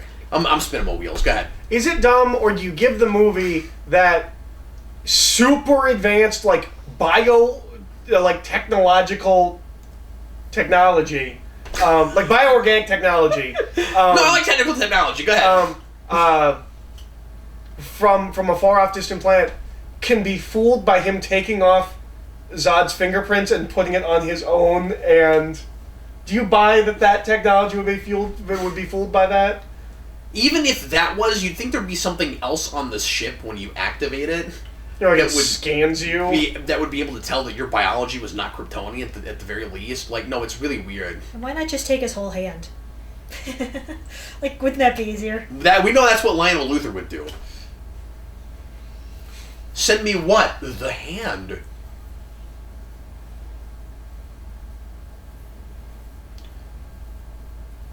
The ship's next question should be, why are you speaking English?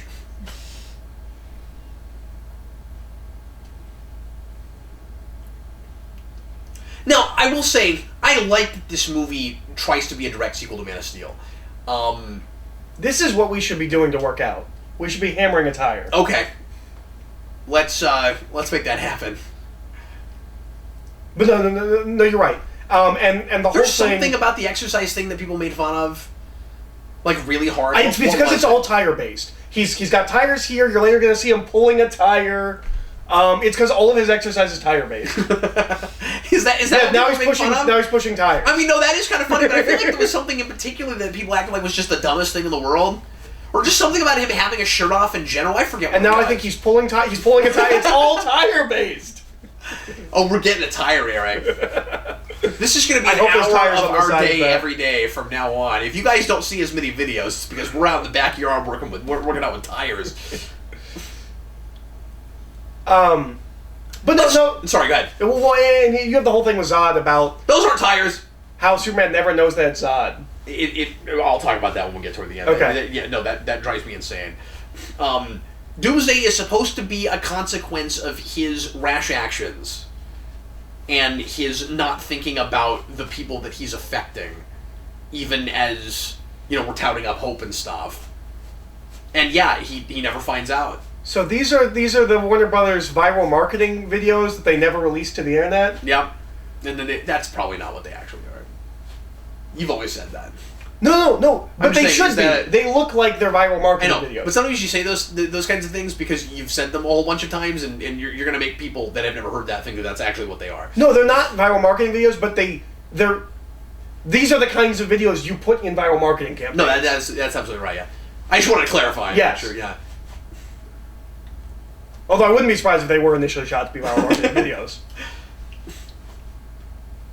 Oh no, we don't see that here. We see it later when she's looking through the files, don't we? See what? The videos of the different guys. Which also, by the way, all of their symbols were made by LexCorp in this file, and so he owns them. Copyright LexCorp. Now, I will say it is cool that they had enough post-production or pre-production done that they already had this. Yeah. I mean, that's great. It just comes out of nowhere.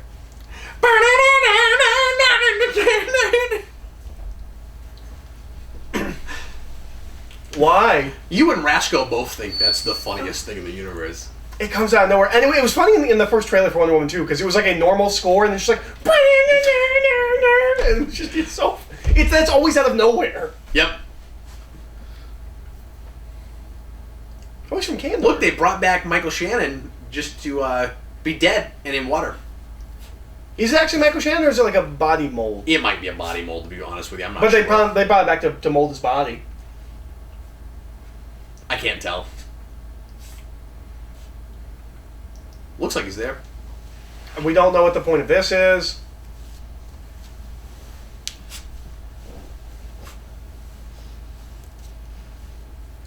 Oh, it wasn't Prometheus, it was Icarus. It's Prometheus in the party, though. Oh, is it? Yeah. And now, oh, okay. You think that would be like a callback or something? Okay. No, if you want to be deep, throw in references to mythology. Yeah, absolutely. Everyone will think you're a genius. Yeah. And it won't seem like you're uncreative if I've never actually read anything. It won't seem like that at all. See, it's like he feels bad for Zod. Yeah, I don't get that. But it's not like he would even understand what Zod's motivations were. What is it? And it's just not like he would be pro Zod if Zod had beaten Superman. Yeah, is it like... No, he wouldn't be. Then it just comes off like, kind of like a Saturday morning cartoon, like kids playing with action figures thing, where it's like, well, you were a fellow villain. And I believe... It's Super Friends logic. In power as long as... Now, maybe this is the idea. If it's... I believe in power as long as it's a person who understands what power is and isn't, like, pretending to do something else with it. You know what I mean? Because that's his whole, like, hang-up with the paradox he talks about, where he's, like, losing his mind over, you're saying that you're for the better, the greater good, and that you're selfless, and you're a hero and everything, but at the end of the day, we know you're just going to take over. Well, but he also talks about... Because the paradox he talks about is you can't have knowledge without power, and maybe it's that he's the smartest man on the planet, and it infuriates him that he's not the strongest man on the planet, the most powerful person. Yeah, and that's classic Lex Luthor. Yeah.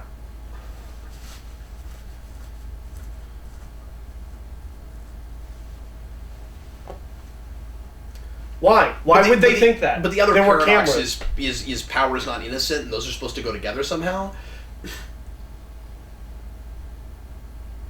Something about this feels like a really 80s shot. I don't know why. Well, if it's like, yeah, no, I'm with you. It's the hair. And the something about the lighting. No, it's the lighting in the jacket and the pier. No, you're right. Everything about that is a real 80s kind of shot. Should have been Kevin Bacon. Could have, or Steven Seagal.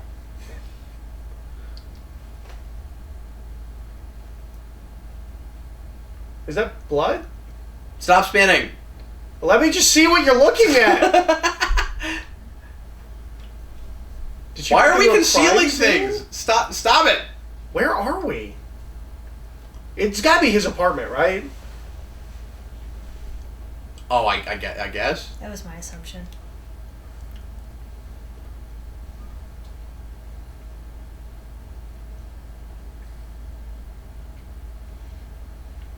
Why would you buy fresh oranges if he was going to kill himself? That's exactly what that was.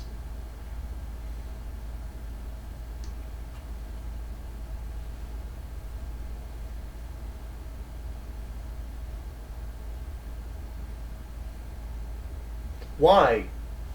Why is the wheelchair and the bullets made from the same metal?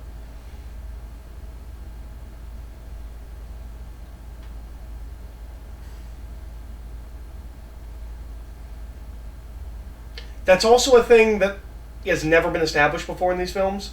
Yeah, you don't know that about Superman. Yeah.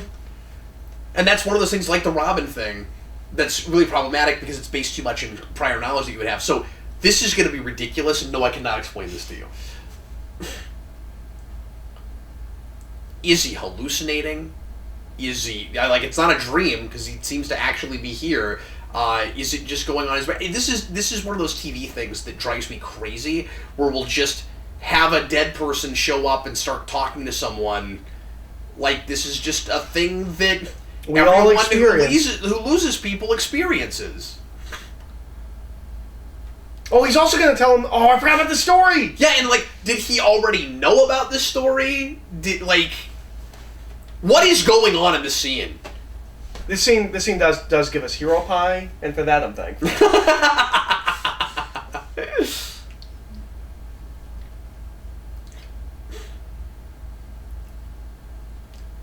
This is one of those things where the movie just does not know what it's saying here. It's saying that the only thing that's important is Lois. That's what I remember being the resolution of this speech. And I don't think it knows that, right? Well, it's hero cake, not hero pie. Yeah, it's hero cake. Also, what is this, like, the whole land farm. What is this pseudo-southern accent he's doing? Well, I'm not hero cake. Yeah, I don't know. This is not what he sounded like last movie.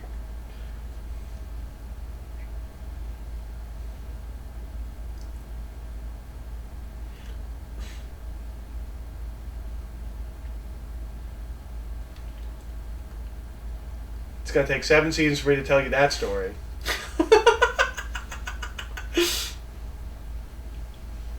Oh, yeah, you're right. That is what this is doing.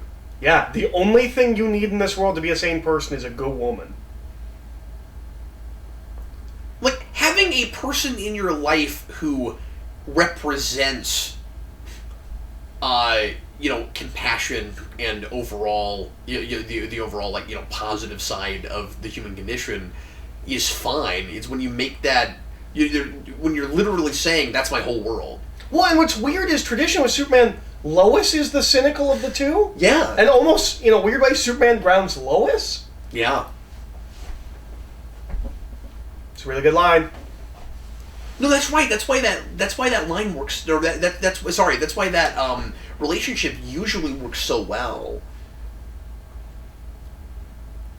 Like, Lois isn't as interesting if she's just like this eternal optimist who just keeps looking for someone to represent that optimism. No, she's a journalist who thinks everyone's got an angle and there's something dirty under everything. Yeah, and it's not that Superman shows up and he becomes her whole world and like he's the only, but it's that he sets that example and she starts seeing that in other people, and she's like, this is possible. He's just this extreme example that shows people the best of themselves. And she's in a lot of interpretations, she's also what brings out in Superman being less naive and being like, no, sometimes people are just bad, or sometimes I should be more suspicious of people and less trusting. Yeah, they're two extremes that help each other come to the middle, and that's where the "you complete me" thing really they complement each other. Yeah, they're a team, not like a time bomb waiting for the pin to be taken, like a grenade waiting for the pin to be taken out. That's what this relationship is.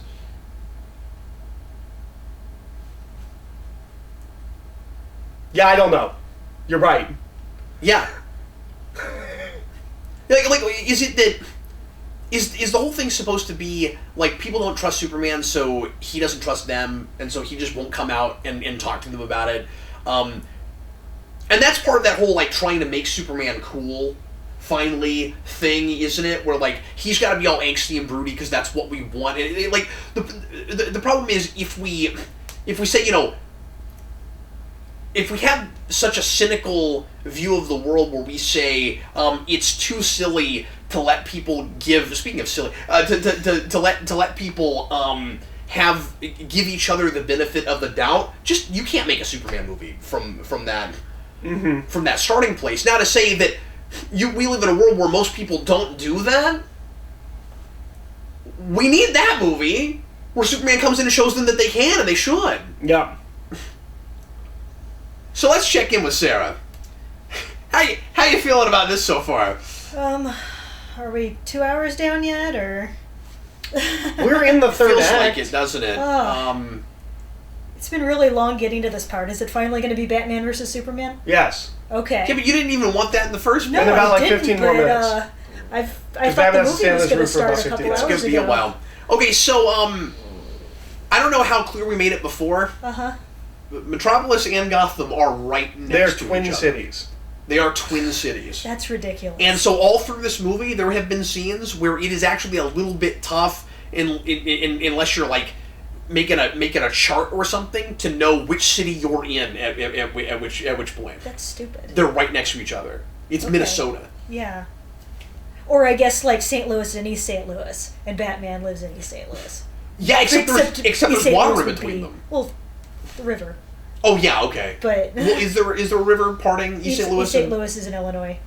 It's not a real big city, but I if guess it I were, didn't and if it realize were- that East St. Louis was part of Illinois. I just didn't even realize that. Okay. How Yeah. long was he buffing the floor?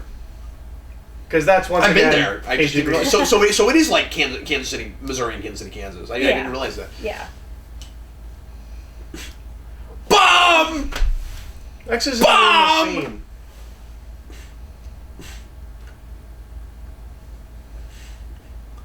You guys are gonna have to explain to me how that's not the greatest villain theme of all time. Like, I just love it so much. Now, ask me if I love it ironically. Do you love that? I don't know! It is sometimes really silly, and yet just as a piece of music, I kind of like it. It doesn't seem to fit this Lex though. No, it doesn't fit this Lex at all. I mean, it fits the concept of Lex, but Yeah. not. Yeah, this is for a grandiose theatrical Lex. If Spacey had been Yeah. scored that way, maybe. Yeah. Again, But we're also- talking about Spacey it now. also- Man, there's all these people I can't talk about anymore. It also feels like it's just pounding on keys. Dun dun dun dun dun.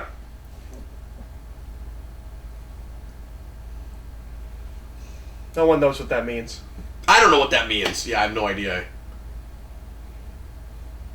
Well, it's a real deep reference, and if you understood what it was, you'd understand this whole movie. If we get the entire movie, we Yeah.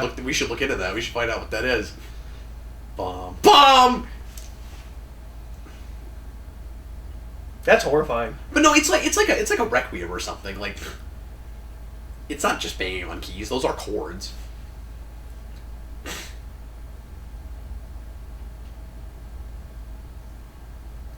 What are you saying right now?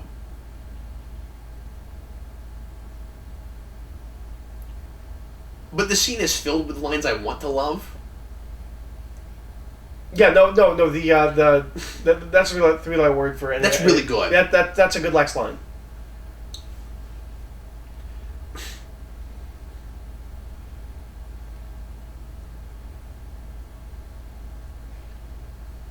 He could be anywhere in the world, and even if he could hear her, how can you guarantee he would get there fast enough? Yeah.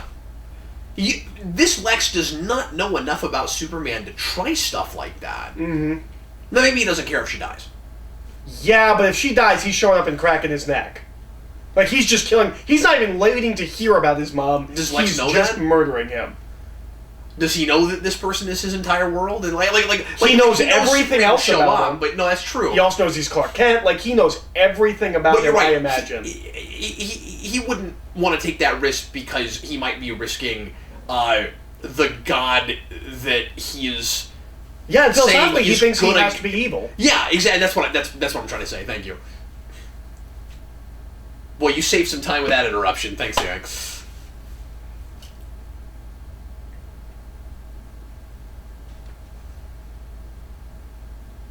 But yeah, you're right. That's not This is the big thing that will not make sense. I mean, there's a lot of other things that don't make sense, but yeah, this idea of absolute power and absolute, morality. But he doesn't have absolute power. Horus and he knows that Apollo because he don't has track in kryptonite. that. Neither of those were like the god among gods in there.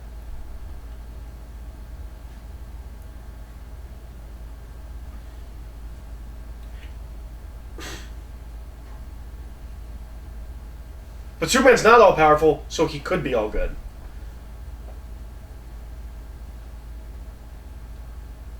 But he's not all powerful.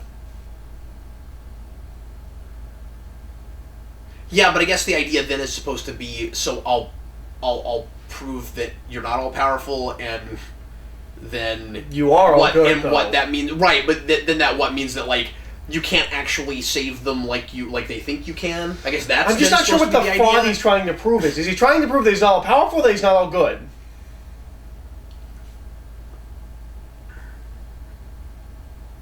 I guess the fraud is just simply he's flawed in some way, but are people...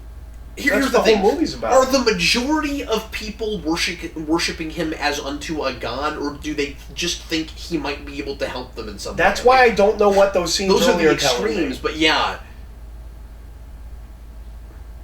That's not a great line. No, it's not. Oh, yeah.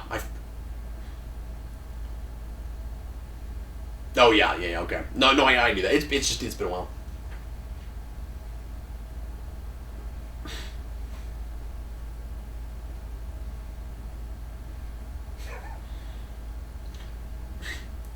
That would be way better if it was like a deck of cards that he had made up with her.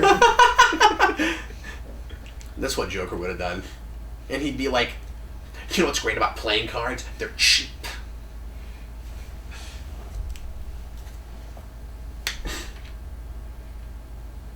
I am this viewing. I didn't have this thought before this viewing. I really do think that they think he is their Dark Knight Joker. Yeah, no, I think you're right. And remember, he also says that he's going crazy throughout this movie. That he plays him so that he's losing sanity as the film goes on, and that's not conveyed at all. I never get that sense.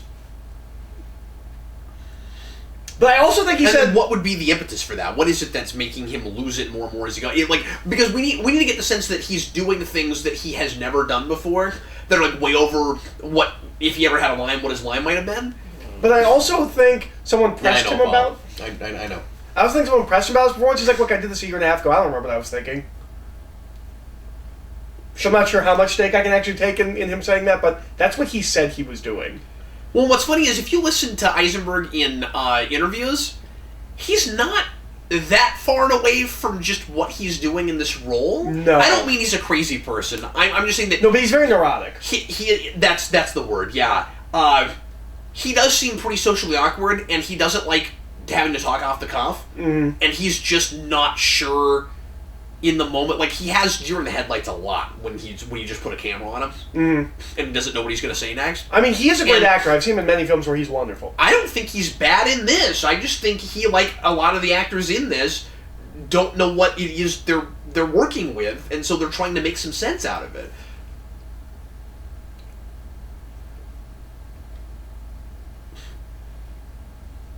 And I think it is cool that he's trying to play to his own insecurities that he knows and understands, are a part of him to try to create this character. I'm telling you, there's an alternate reality where he is brilliant in this. There's a rumor/theory, because before he makes this movie, he's in American Ultra, which was written by Max Landis. There's a rumor/theory that his performance in this is modeled after Max Landis. Oh, that's interesting. Max Landis says that's not true, but Jesse Eisenberg has never confirmed that. I can see that, man. Yeah, me too. So I told you when we first saw Gal Gadot that I was gonna watch this with a real different kind of feeling when she was on the screen. I'm right back to where I was before. She's playing a different character. Yeah. Because she hasn't found the character yet, because she hasn't made Wonder Woman. Yeah. Which is There's just which is why she's able to yeah. get material like this in Justice League, but play it better, because she knows who she is now. She knows who she is now. She doesn't know who she is in these scenes. All I want to do is watch Wonder Woman right now. Which we've not done since the theater.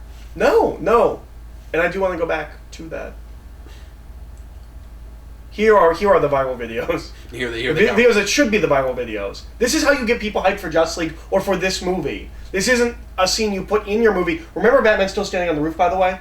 Remember he's still waiting for Superman to come to him? That's important. He's just standing there. He's just hanging out right now. In all that armor that's got to weigh like 500 pounds. And this is another scene. Like, cut this scene. This is just here to set up Justice League. It doesn't have... what does this have to do with the rest of this movie? I mean, except for the fact that he's going to go, I know you're Wonder Woman, so come help me. There is that... People always complain about that time lapse where like, where was she, and then she just shows up, like right at... I feel like it would take her some time to get there. I don't have a problem with that, or at least I don't remember having a problem with that. It seems like the issue is just... She shows up at a real convenient time. Yeah. We do that. But this scene should have been earlier. Like, Batman's standing on a roof. And I guess we're using her... Of course.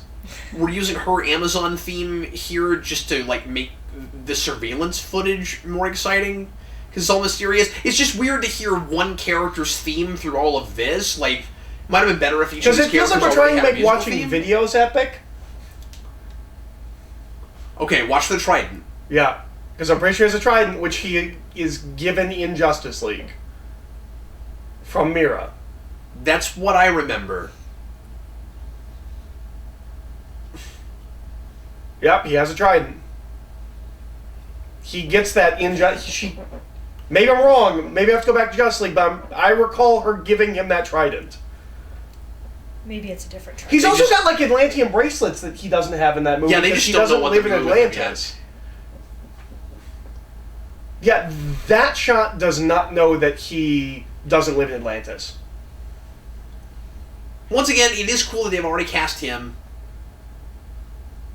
You know, as Cyborg's dad, and it's at the time I was like Cyborg, do we have to make him a founding member of the Justice League? And of course, I always feel that way about it. One of the few things I think Justice League really nailed was Cyborg. I love him in that movie. Really? Yeah, He's great.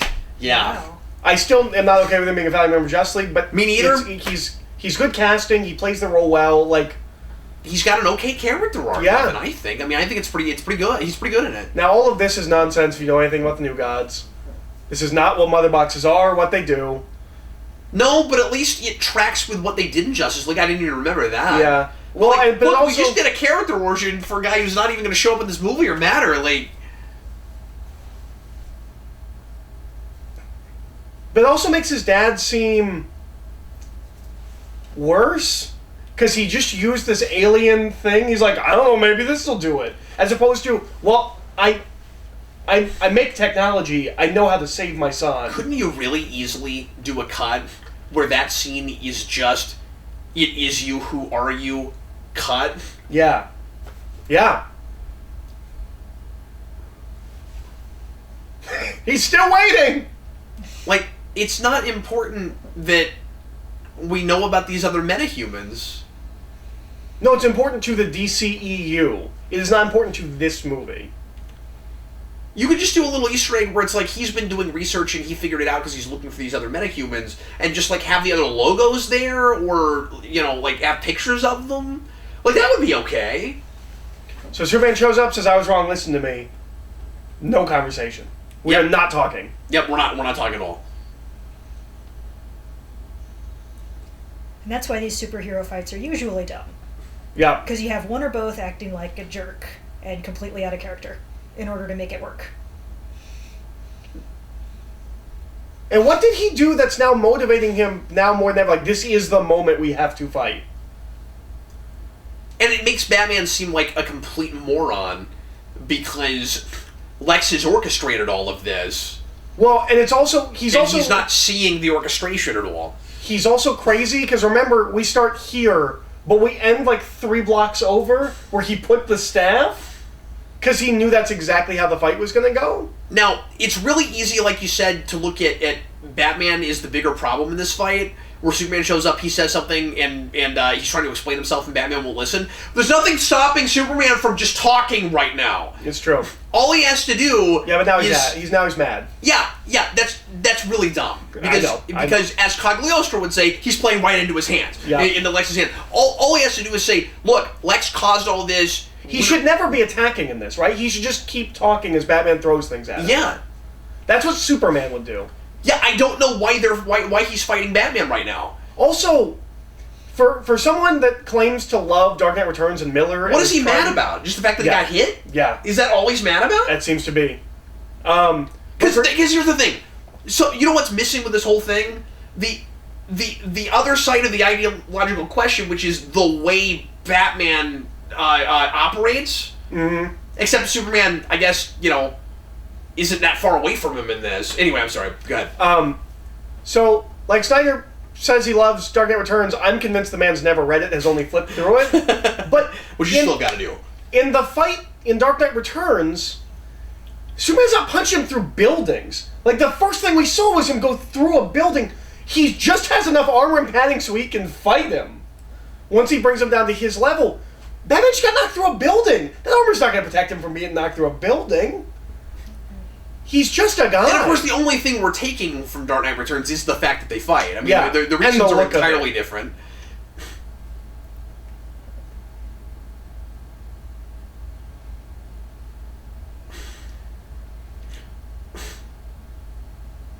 That's a really Frank Miller line, but I don't think it actually comes from Dark Knight Returns. I don't think it does either.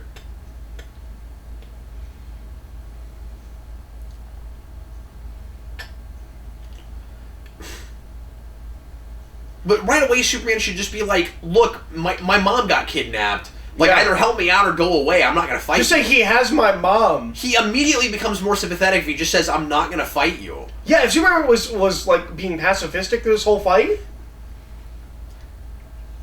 And like I said, I still think Batman is, of course, through a lot of this, supposed to be in the wrong, but he's not sympathetic in the sense that I even appreciate or totally understand what his motivations are and for the the way movie's he's loving handling this fight. Yeah, exactly.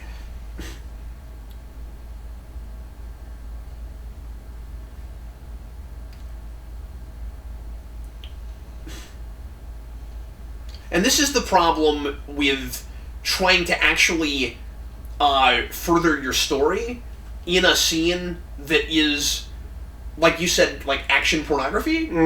That's just a music video.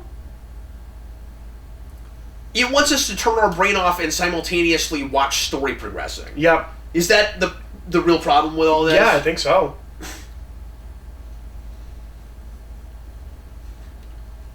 So, like, just enjoy all the fighting and stuff, and then right at the tail end, be moved. That's what it's going to tell you to do. Let it move you. Let it move you. No, be moved. Sony. Be moved. Sony, be moved. I hate that slogan so much. That's not how it's supposed to work. Now, I'm not totally sure about this music cue here, because I associate this too much with the Zod fight at the end of Man of Steel. I like that we brought a lot of that score back, but a lot of it also is, like, in my head associated with Kryptonian stuff. So, like, bring that stuff back for the Doomsday fight when we have, mutated Zod, but... And this is a gun. Yep. I also don't But it's because he had guns in Dark Knight Returns. I also don't... No, he doesn't. Well, he has, like, rubber bullets and stuff, but... In the Batmobile. He doesn't fire guns. I thought there was a gun in there somewhere. Nah, there's a big point where he picks up a gun. He's like, these are the weapons of cowards. Well, no, that's right, but I thought... well, anyway. I thought he had something that looked like he has guns in the Colt. And then, really, do we have to do the kitchen sink thing? Because, like... Now it's just the spirit? It's just the spirit now. But remember, Batman does that plans... suit make him stronger? We don't know. Nothing about it seems to be mechish. It just seems to be armor. At least that's what is in Dark Knight Returns. Because he pulled that sink apart. Just, like, right out of the wall, No, apart from the stand. But remember, he planned this entire connected. fight to this point Because he intended to get knocked through the building, go through these rooms, and then get to this point in the building. Yep. It's all part of Batman's plan.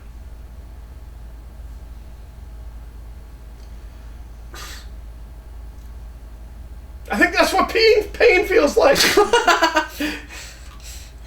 Again, just like have some dialogue through this. Like, even if this is where the whole thing has to get, where Superman's like, look, help me out with this thing. No, I know what you're going to turn into.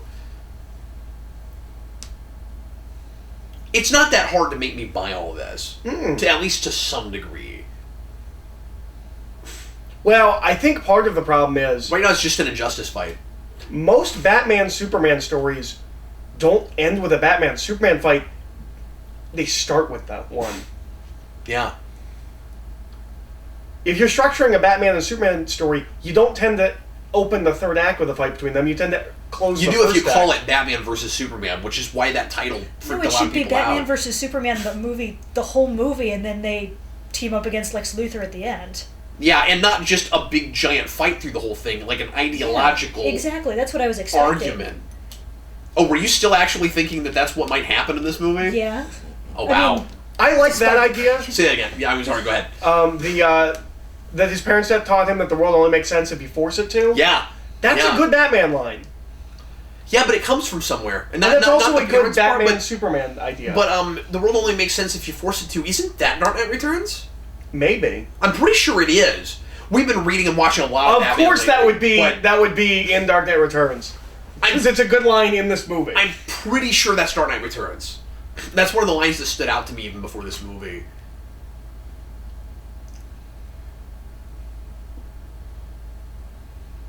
And I think it might even be in the Batman-Superman fight. I can't remember. That would be where you'd put it, I would think.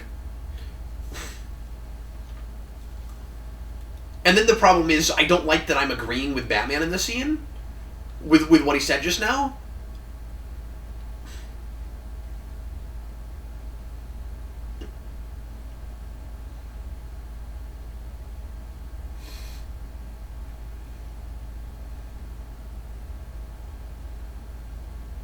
You could have said all of this earlier.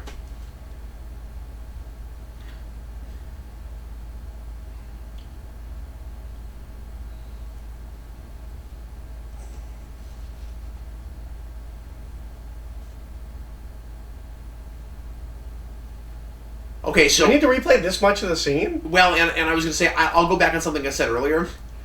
In what? Oh man, that again. In one place or another, but not both. If you didn't open the movie the way you opened it, it would maybe be okay to have this here. Mm-hmm. Although I'm saying that in a scene that does not work at all, and is incredibly silly and impossible not to look goofy. I think. Looking at this on the page. How does this not end up looking as ridiculous and silly as it is? I want to see the shooting script for this movie. Me too. Yeah. Now knowing that, why did you say that name? Why didn't you say save my mom? Why would you say save Martha? I mean, it's stupid anyway. But sorry. So again, why didn't you save my mom? Especially silly and dumb when it is such a forced exposition and dialogue kind of moment. I always assumed aliens would have weird names, not normal names like us. We couldn't figure out how to convey this to the audience. Well, that doesn't We're not conveying it to the audience, but just Kryptonite poison him. Yeah, you didn't throw it far enough. You need to walk over there and throw it some more.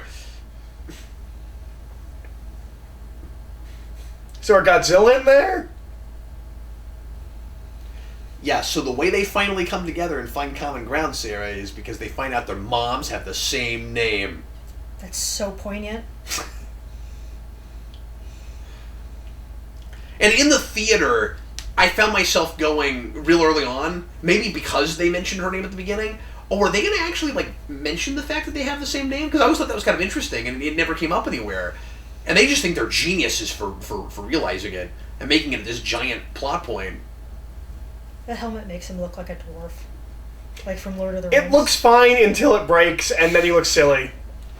I mean, a lot of it is the way the scene plays. It's so serious about all of this. I get that the idea is he just said Superman's not a man, and now he's and now like he's putting himself, not in his shoes, but realizing he has parents just like I do, and so but that it wouldn't make you suddenly just totally change your whole plan and everything. It might just give you a moment of pause for a second, right?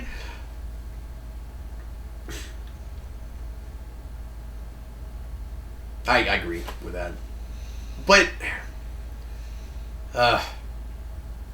this movie. And did this movie come out like around Mother's Day? Isn't that a thing? Yeah, I think it is. No, it wouldn't have been Mother's Day. It would have been. It's like February or March. Yeah. That's later. It's Civil War that comes out around Mother's Day. Because both movies end with a climax about the moms. Yeah, that's right. No, it's weird, the parallels in these two movies. Now KG Beast has a flamethrower, which is not a traditional KG Beast thing. But yeah, remember, he said if there's like a 2% chance. We must take it as an absolute. As an absolute certainty. So and then he sees a future that, again, he might just think is a dream, because we don't really know how that's motivating him. Those guys are fine. They're all fine. Everybody's all right. Yeah, we need to be communicating not just to the characters, but to the audience more. Just how these characters feel about things. And that's what Alfred's there for. He is there so he has someone to talk to. And all he does is Lois should speechify. be for. Yes. It's not like they don't have a supporting cast.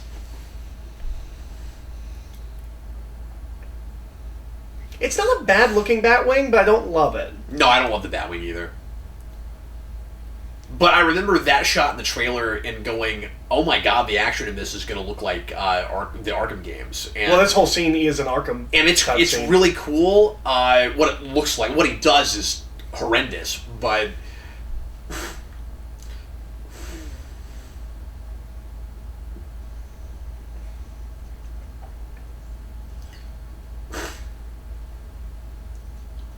And we get more of that in Justice League, and it is really cool how comic book all this stuff ends up looking. Yeah. I mean, obviously I'll give it that. There's a lot of action in this that I wasn't sure we'd ever get, at least several years ago. I don't know if it's because we're talking through the whole movie, yeah, or if it is changed in this cut. But I remember feeling like all of the action scenes did the slow-mo way too much, and it felt like the fight scenes were underwater. And I'm not having that with this viewing. And maybe it's because I'm not paying full attention because we're talking. No, I remember being surprised that it didn't go to the slow-mo. I don't think there is slow-mo in this movie, is there? I remembered that being a thing that really bothered me. It was like, you could cut this movie down by a half hour if you just put everything in normal speed.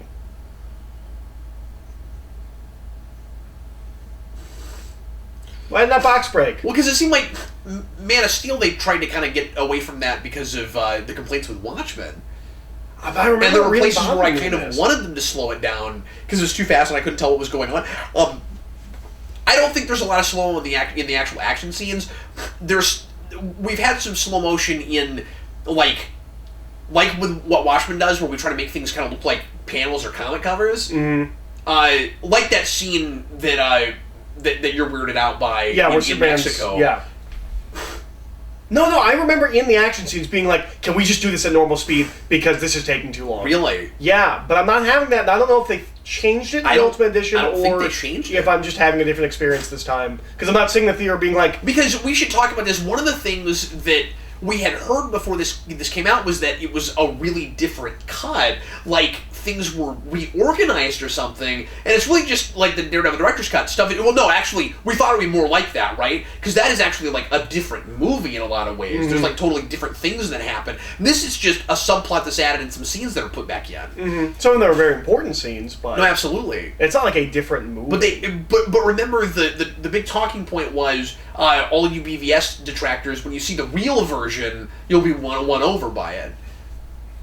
It's not that different.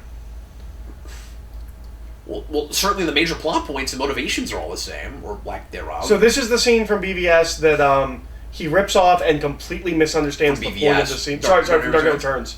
That Jerry Conway lost it and put panels on Twitter and would not stop talking about how much he doesn't understand. Because this is a scene in Dark Knight Returns, if you recall, when he's pointing the gun at the mutant. That must be what I was remembering. Because he just murders that guy. Which is not what he does in the book. Yep. Also, how is she alright? That's too jokey. Yeah.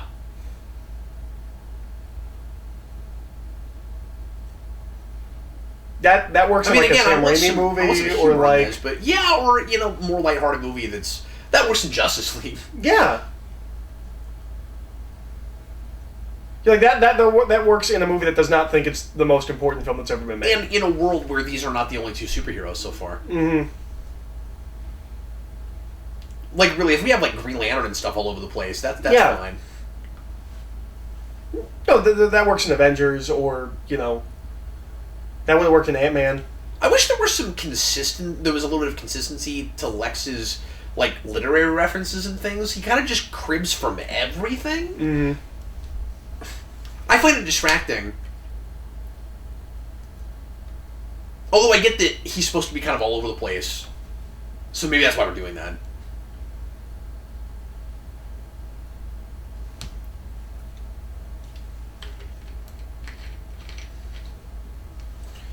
Ooh, that's rough. Yeah. You don't know what happened. How is his sin existing? Isn't his sin like what you were talking about earlier, where he's a big lie and... And also, he said the bat wasn't strong enough, but he just turned Batman on the radio, which means that Batman just turned. Like, Superman didn't beat him. They're now working together. Also, the devil will do it thing makes no sense. Okay. So we have the thing where he has the painting earlier, and he talks about how the devils come from above, not from below. That means that Superman is a demon. How is this the devil to Superman's demon? Because Superman is God, Zod is the devil. How does this all work thematically, philosophically? Like, a man should be the one to kill God, but he can't do it, so I'll get the devil. But the devil is the same thing? I don't understand. And came from the same place. Yeah. And you would see the same way if he was trying to take over your planet. Mm-hmm. Ha! Sometimes literally called Doomsday. I mean, I guess he would feel differently about it, maybe philosophically, but he'd probably still try to take him down. Well, I also, like, he's mutated... And like I don't know what Lex wants beyond all of this. That's a big problem. What happens tomorrow? Yeah. What were his motivations before Superman showed up? What do you like? Because that's a big thing we always know about Lex, right? Like, okay, he's a big rich guy and he, owns a big company and stuff, but does he own most of Metropolis like he often does? Does he see himself as the savior of the world before Superman shows up? Like,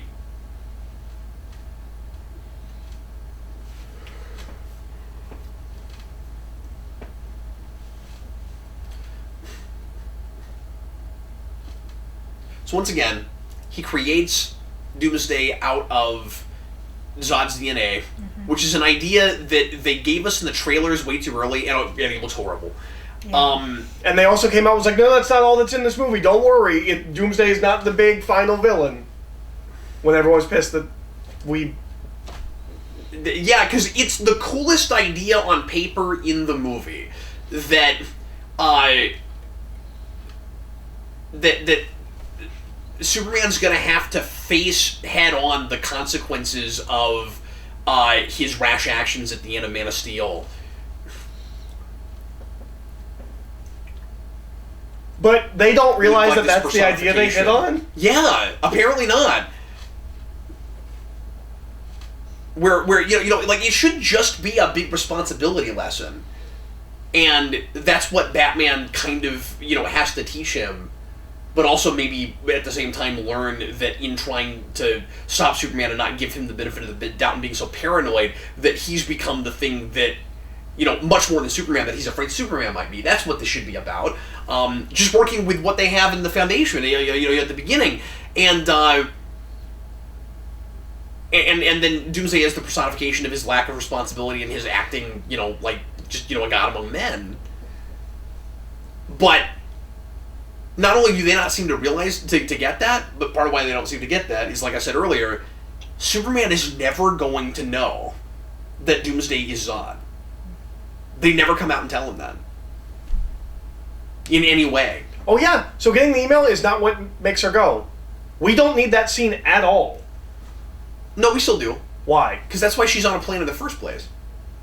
Is it? I'm assuming so. I don't know why that would make her get on a plane and leave.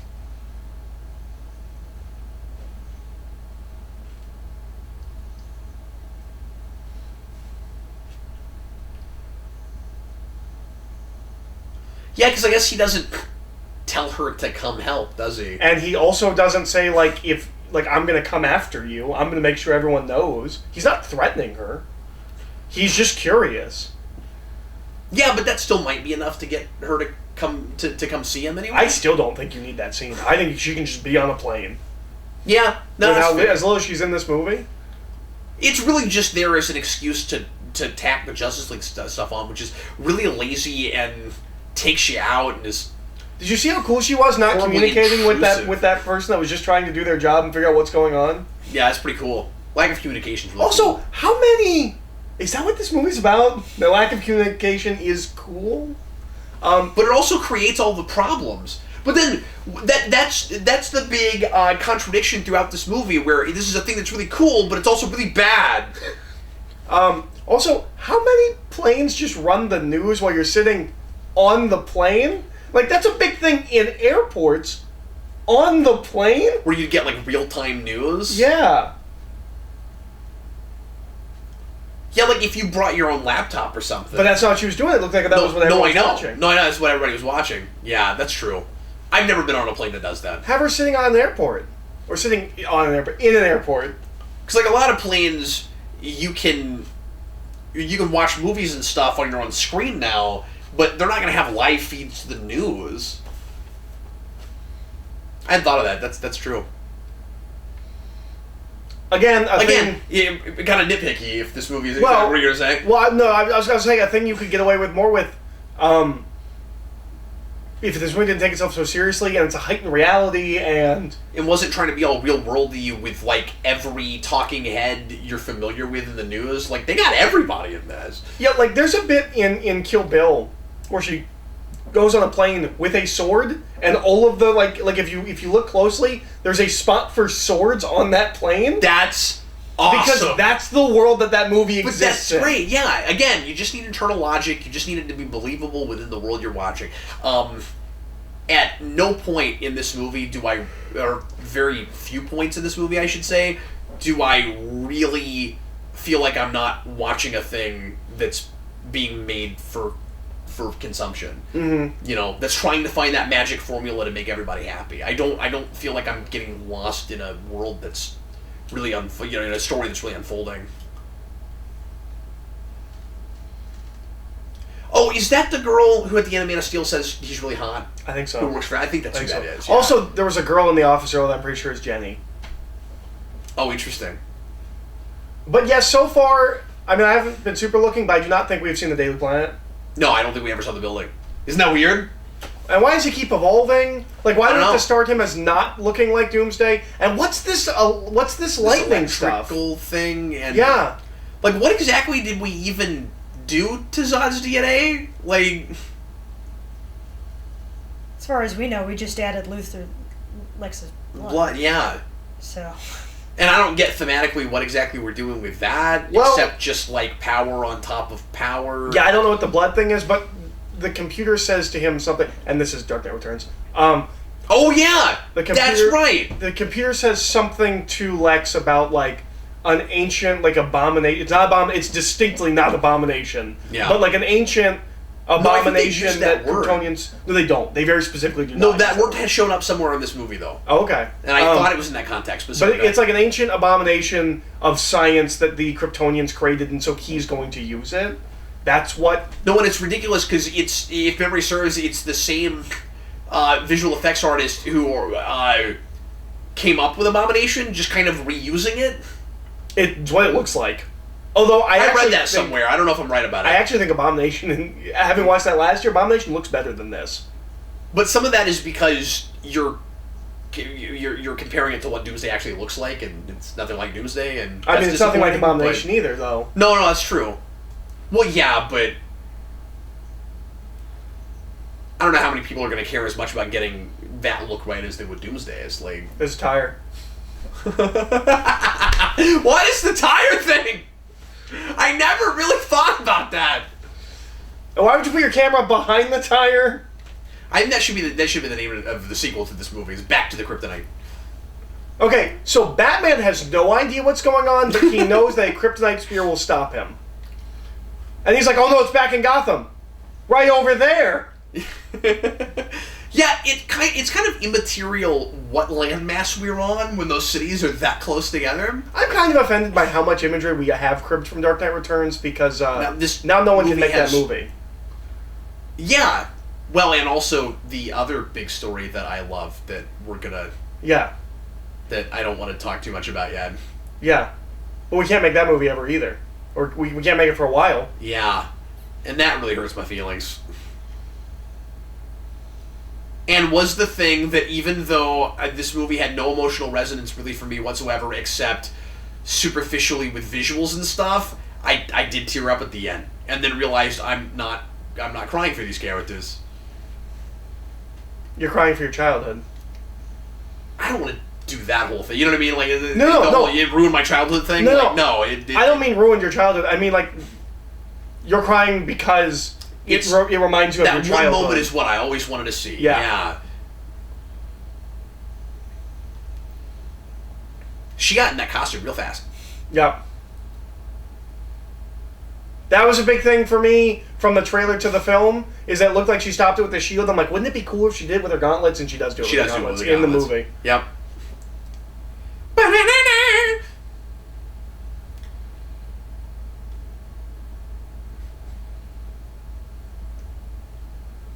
Oh no, I shouldn't have thrown that spear away. But yeah, Wonder Woman just doesn't serve the story at all. Mm-hmm. This is all commercial. Mm-hmm. None of these are artistic choices.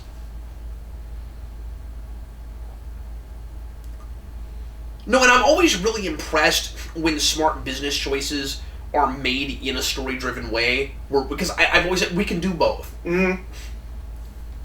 It's always impressive when the studio gives you mandates for things because it's not always they're bad mandates, but you know, gives you mandates for things where they're like, look, this is really in right now, or we really want this in this movie because we think it'll sell toys or whatever, and then a really smart writer, yeah, this is slow motion, where a really smart writer will find a way to embed those things, integrate them in such a way where you never would have even noticed it was a mandate. Mm-hmm. Or maybe go, wow, it's really counterintuitive to put that in there. That was maybe a studio idea, but it doesn't feel counterintuitive while I'm watching. No, it works completely. Isn't that impressive? She says I love that feeling. She says that she's fought things from other worlds before. We just talking about Ares? So I guess the second film will be in the 70s or 80s, so like maybe she's done maybe there's something there. Cool. Yeah. Okay. Because it couldn't be before that movie, because she's just on the island all that time. Mm-hmm. So unless they got invaded and we didn't know about it, but you don't get that sense. Maybe they got invaded by an army of Doomsdays, Eric. Oh no. You know, like in Superman Batman. Yeah. Apocalypse. But how would they stop them if Superman couldn't just heat death them all to death, or heat eyes them all to death? I have no idea. Maybe they have kryptonite lying around for just such a... Oh wait, those wouldn't be... Do you feel like you want to be playing a video game right now? What continuity are we talking about right now? Yeah. Yes, I do. How is this not a video game? I mean, I don't know the answer to that, but like... Just because I guess, you know, the Arkham games were so popular, we weren't going to... And we're not doing a lot of, like... We've kind of stopped doing movie tie-in games. Movie tie-in games, yeah. Because they just don't sell real well. And they're never good. Or the good ones are few and far between. And they probably hurt AAA the companies real hard, where they risk losing their whole company over, poor sales and ratings. Batman's just sitting over there being like, please don't look at me, please don't notice I'm here. But this strikes me as in X-Men Origins situation where you could have had a video game based on this material that was so much better than this movie. Yeah. Just take all the action beats. You doing okay? Yeah. Oh yeah, and now she's like almost dying for no reason. Right now. I'm just waiting for something to happen. Okay, so Lois Lane is now almost dying for no reason. She swam down to get the spear and now can't breathe. And Superman's gonna hear her underwater, but could not hear his mom. Yeah! When she was captured earlier. I don't get that!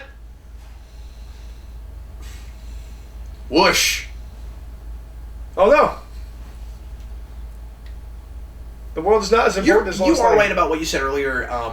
In certain scenes, I think, and this is one of them, where you're talking about just how much money this costs and all the stuff that looks faker than you'd think it would. Mm-hmm.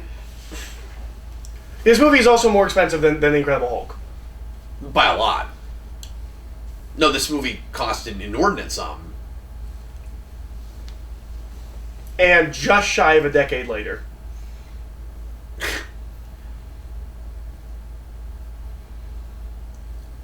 You're literally the only thing I care about. Why would he do this? Yeah, so this is maybe the single most ridiculous thing in the movie, right? Like, just please don't hit me! Please don't hit me! Please don't hit me! Once again, it's that thing. I love this. Yeah, it looks cool. It's the thing where, once again, like I was saying earlier, we're supposed to simultaneously turn our brains off and enjoy the story that's being told and buy it. Yeah.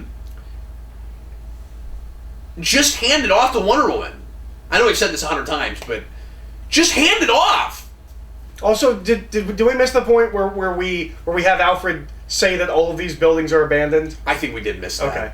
Alfred very specifically says all of these buildings are abandoned, so no one can complain about collateral damage. Yeah.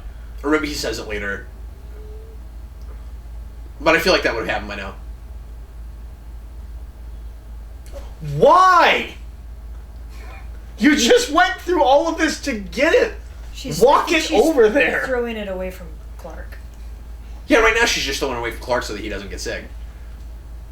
But just walk it over there.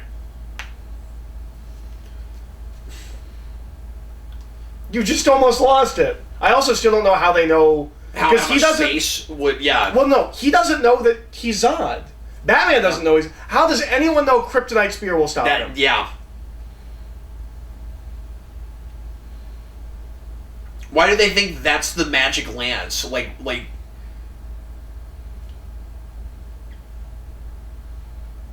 you said, I'd love to see the shooting script, because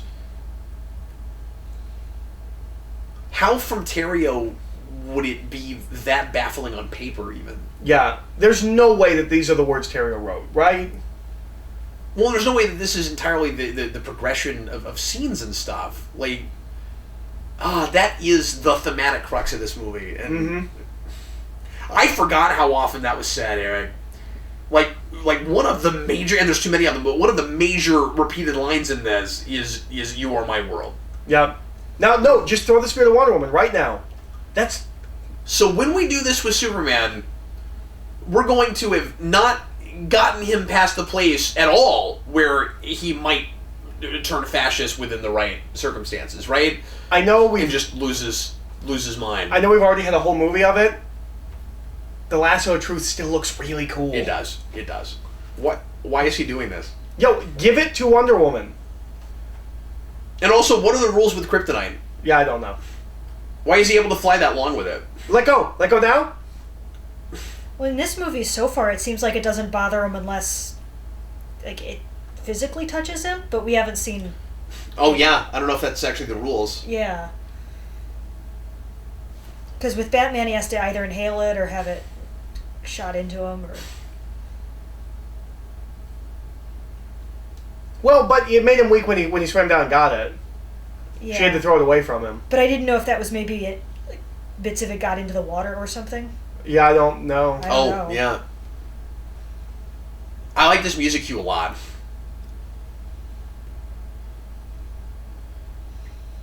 it's really Frankenstein's monster-y. Yeah, that's true. Which would make sense if we were thematically doing anything with that.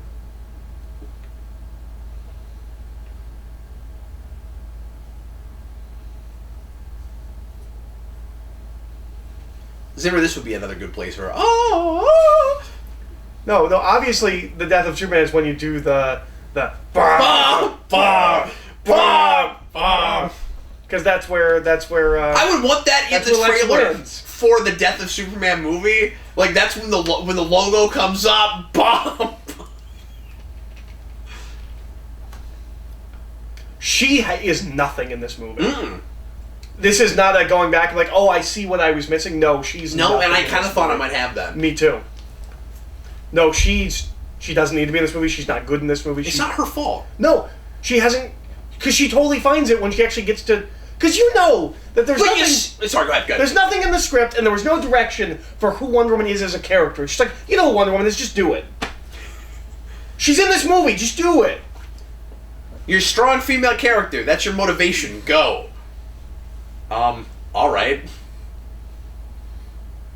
Very tough. You fought many battles. When I have 500-yard stairs, like what exactly do you want to be going on through my mind? It doesn't matter. Just think about anything. You have two looks: sexy and tough. Sometimes both of them at the same time. Go. Think about crossword puzzles, pixie sticks, bacon bits. I don't care. All right. See, that's the bacon bits face. And there's pixie sticks.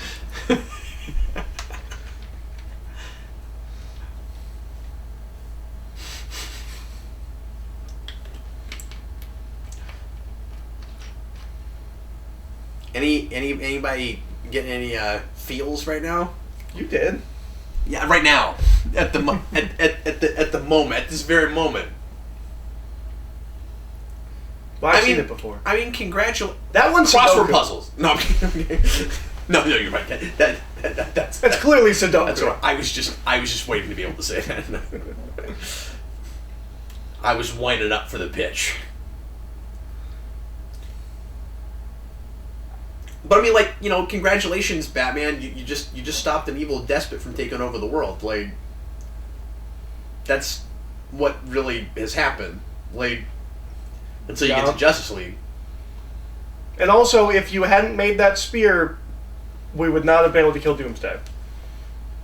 So that was fortunate. Oh, this is this scene that they hyped up a lot. Yeah, that's right. I forgot this was here. Is that even what he looks like in Justice League? I feel like he's less designed than that. Yeah. But yeah, that was a big thing. Was that like, just him from the back? I didn't get a good sense of it because we're watching this with a light on, so sometimes it's dark enough I have a hard time. He also said that this is one of the most emotional scenes he ever shot. Did he really? Yeah. Well, that's weird. Maybe just because he never wanted his head shaved? Maybe, because that is a thing. When you sometimes when people shave their head, like it is a really emotional. Maybe it was really thing. emotional because they knew they only had one take at it, and he was really worried he would screw it up. Yeah. You know, we got one take. Printing newspapers. Yeah, just take any of them, sir. It won't clog up the line or mess up the. So, believe it or not, the craziest, wildest moment is yet to come. Okay. Is it worth waiting? There should be a comma there. Night of Terror, Morning of Loss. It just says Night of Terror, Morning of Loss. Why isn't there? It's not on another line? Nope, it's one line. Proofread your newspaper. Perry White, you suck. Learn how to be an editor. What?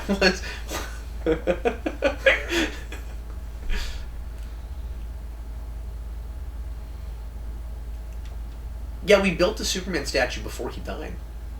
Yep. We built at least two of them. There could be more.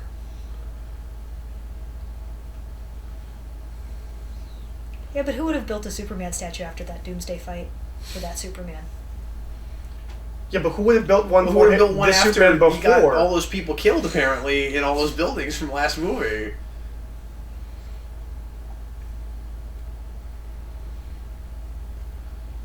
Superman, he fought lots of things carelessly, and then died. But he cared about at least one of us, question mark. The Living End?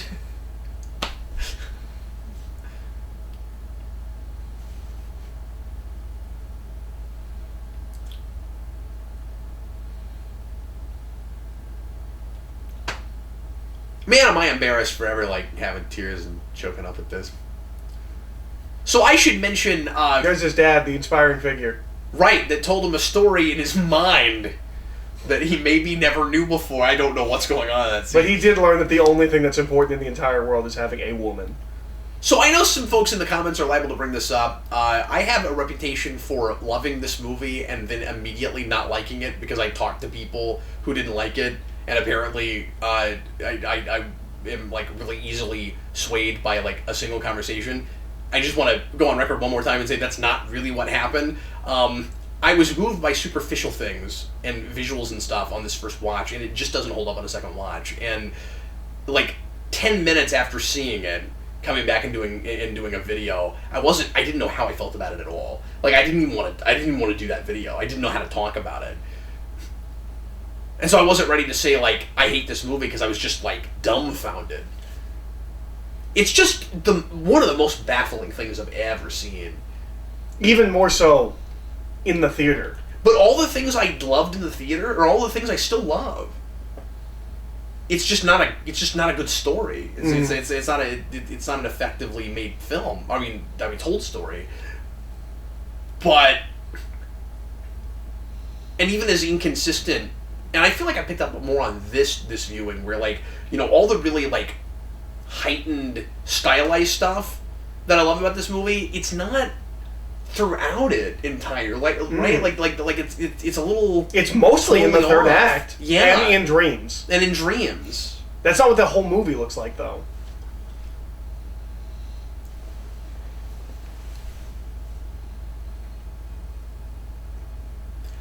You know what? I hate this. No, I didn't think about this before. You can't rip off Wrath of Khan. How are they ripping off Wrath of Khan? It's bagpipes for specifically Amazing Grace. I thought that was a pretty traditional thing. With bagpipes? I think so. I have been to funerals with bagpipes, and I think. I never have. Okay, I might be wrong, but I'm pretty sure that's a. Well, it's just in that, and like, forgive my ignorance if I, but I can't think of another movie I've ever seen that in. We can look up afterwards, but I'm pretty sure that's a traditional thing. But I thought they did that in Wrath of Khan just because it's Scottish. Superman's Scottish. Am I wrong? Is that weird?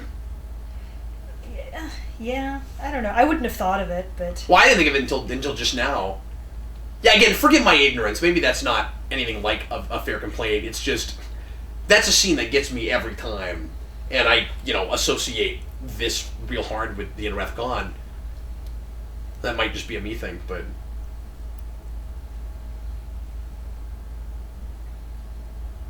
Yep. Because there's a Justice League movie right after this, and Superman's in it, so like he's gonna rise. Does Superman get repaired by his robot? No, he gets repaired. In the Fortress of No, it's yeah. So the liquid in the spaceship, they have to put him in that, and then they have to drop a mother box into it, and at the exact moment the mother box touches the water, Flash has to touch it with his electricity, because in this universe, Flash is electric, even though he's never been that. Okay. And he has to touch it, and that brings him back to life. But he's also crazy. And only Lois can make him not crazy. He comes back crazy, and he gets not crazy because Lois shows up, and she's the secret weapon, because she's all he cares about. What happens when you make a homemade Lazarus pit? So somehow there's a public funeral for Superman and a private funeral for Clark Kent. I was wondering about that. But the private funeral is the one with the body? Yeah. How'd they do that? I think there's a line about it from Bruce where he made that happen somehow. Okay. Because I wondered about that too, but it seems like the last time I saw this that made more sense. Or are we looking at two different funerals? I mean, obviously we were looking at two different funerals, but are they at the same funeral she is at?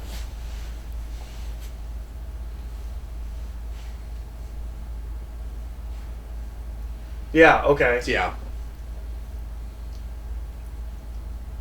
But how did... Yeah, and how did they... Wouldn't the body be public? Like, I would think the government would get a hold of that body, not... Well, and if the body is missing, or they, like why isn't there any talk about, like, where is the body? And when he says they're carrying an empty box, do they know it's empty? Like, I just... Yeah. Yeah, no, you're right. The thing is, I was really confused about that when I saw it in the theater a couple times, and then a couple people tried to explain it to me, and then I was like, oh, okay, that makes sense. But looking at it again, I don't think it does. I don't buy that, unless Batman takes it from the scene of the crime, I don't buy that they're able to, that anyone is able to get that body back to Ma Kent. Yeah, but even if that's what it is, I just kind of would like to know if they think Superman is in that box. Because obviously we do funerals like that for soldiers that are gone. Sure, that we don't have their body. Right, but here's my point. Why are they assuming he's dead when he flees every fight he has? That's true. He's never stuck around to answer any questions at all. Not the face. No one likes that. Except for sometimes Freddy. Yeah. That's a big phrase in our house. No one likes that. That means nothing in this movie.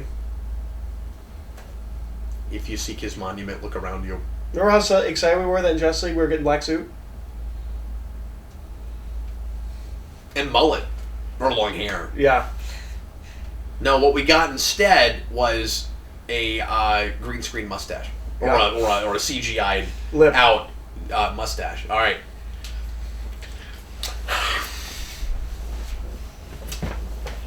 It's my favorite part! I'm gonna sit like Lex. Oh, stop it. I'm sitting like Ruining it, Lex. Apollo. Stop, you're ruining my scene. It's my favorite. Eric, I'm gonna have a hard time not doing it. Just let it happen. Oh. Just let the movie do it. I'm sure there's a million credits for you to do it through. I can't think about this movie without doing this scene. When did he learn this? I don't know. Why doesn't he talk about it in Justice League? It doesn't come up in Justice League. And then when he shows up in that after credit scene, you kind of expect it will? Oh, and this is also more of that stupid non-linear storytelling because we don't know how to arrange our scenes. Because we're going to cut back to the funeral, remember? So, the way it plays, No, it we seems don't like... cut back to the funeral. We just cut back Yes, to we do. him in the box, right? No, we watch... Is it the actual Okay, well, I'm anyway. pretty sure. Anyway. You're talking over my scene, man.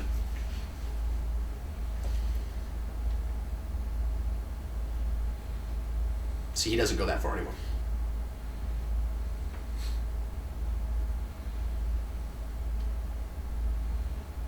I still don't know how you know who they are. Yeah, right, Apollo? I'm insane.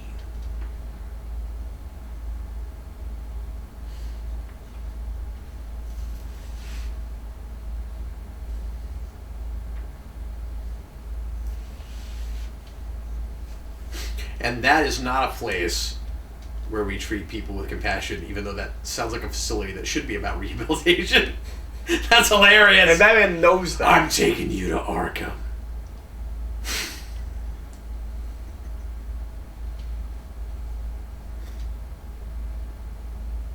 How? I don't know how the events of this led to... Well, the Mother Box thing with Resurrecting Doomsday, I guess. But that's not involved in this. The explanation in Justice League is that Superman's dead. That's what brought them. Oh, yeah. Well, I'm just saying that maybe that's what it was here.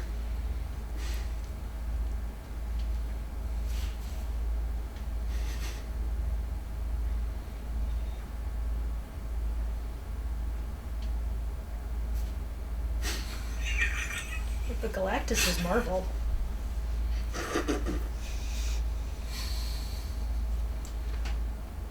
Look how many things are on the screen. I love it so much. Ding, ding, ding, ding. See, and look, he flipped the picture. Remember when we talked about the picture earlier? Yeah, that's right. His devil's gonna come from above because it's dark side, but it's not gonna be dark side for some reason. Yeah. Oh, because they come from space. That's where the bad guys come from. The good guys come from underground, except for when they're branding people and killing them on screen, but not talking about it. Yeah, we're still at the funeral. Because that's still an open grave. Yeah. Well, so when did that happen? I guess Is that it's not before? I guess Is it's it not really after? important. It's not important, though, is it?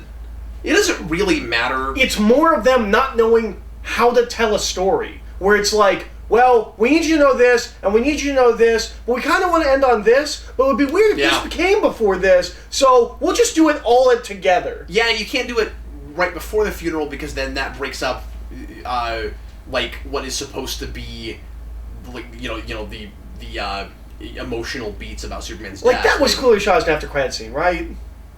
Well, maybe And not then after decide not credits, to do maybe that? like the end of the movie. They're like, we can't end our movie on that. Ding, ding, ding, ding, ding, ding, And ding. that's not going to mean anything. And that's not going to mean anything. Yeah. I don't know with that light if you noticed it. But the dirt went up a little The bit. dirt I saw floats up that. a little bit. Yeah. That is not how Superman comes. But we don't know. Maybe in the Snyder Cut, that is how Superman comes back.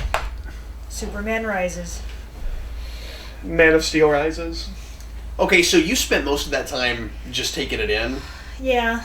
I want to hear from you. I was waiting for plot points to happen, and I think there were, what, 5? In Maybe. 3 hours? Maybe. Yep. It was a lot different than I expected. A lot less happened than I expected. There was nothing that happened in that movie, and about 2/3 of what happened didn't make sense. So, Oh, you should have seen the theatrical version. yeah. Because it makes even less sense and even Kinda- less happens. I'm kind of glad I didn't see that one to start with, but on the other hand, it would have been shaved, what, half an hour off Yeah. my time? Yeah. Yeah. That one is not a movie. This one, I think, barely qualifies as a movie. It's just a really know. bad one. Yeah, it's... I don't know why you would watch this again. I mean... Well, you see, I have this YouTube channel.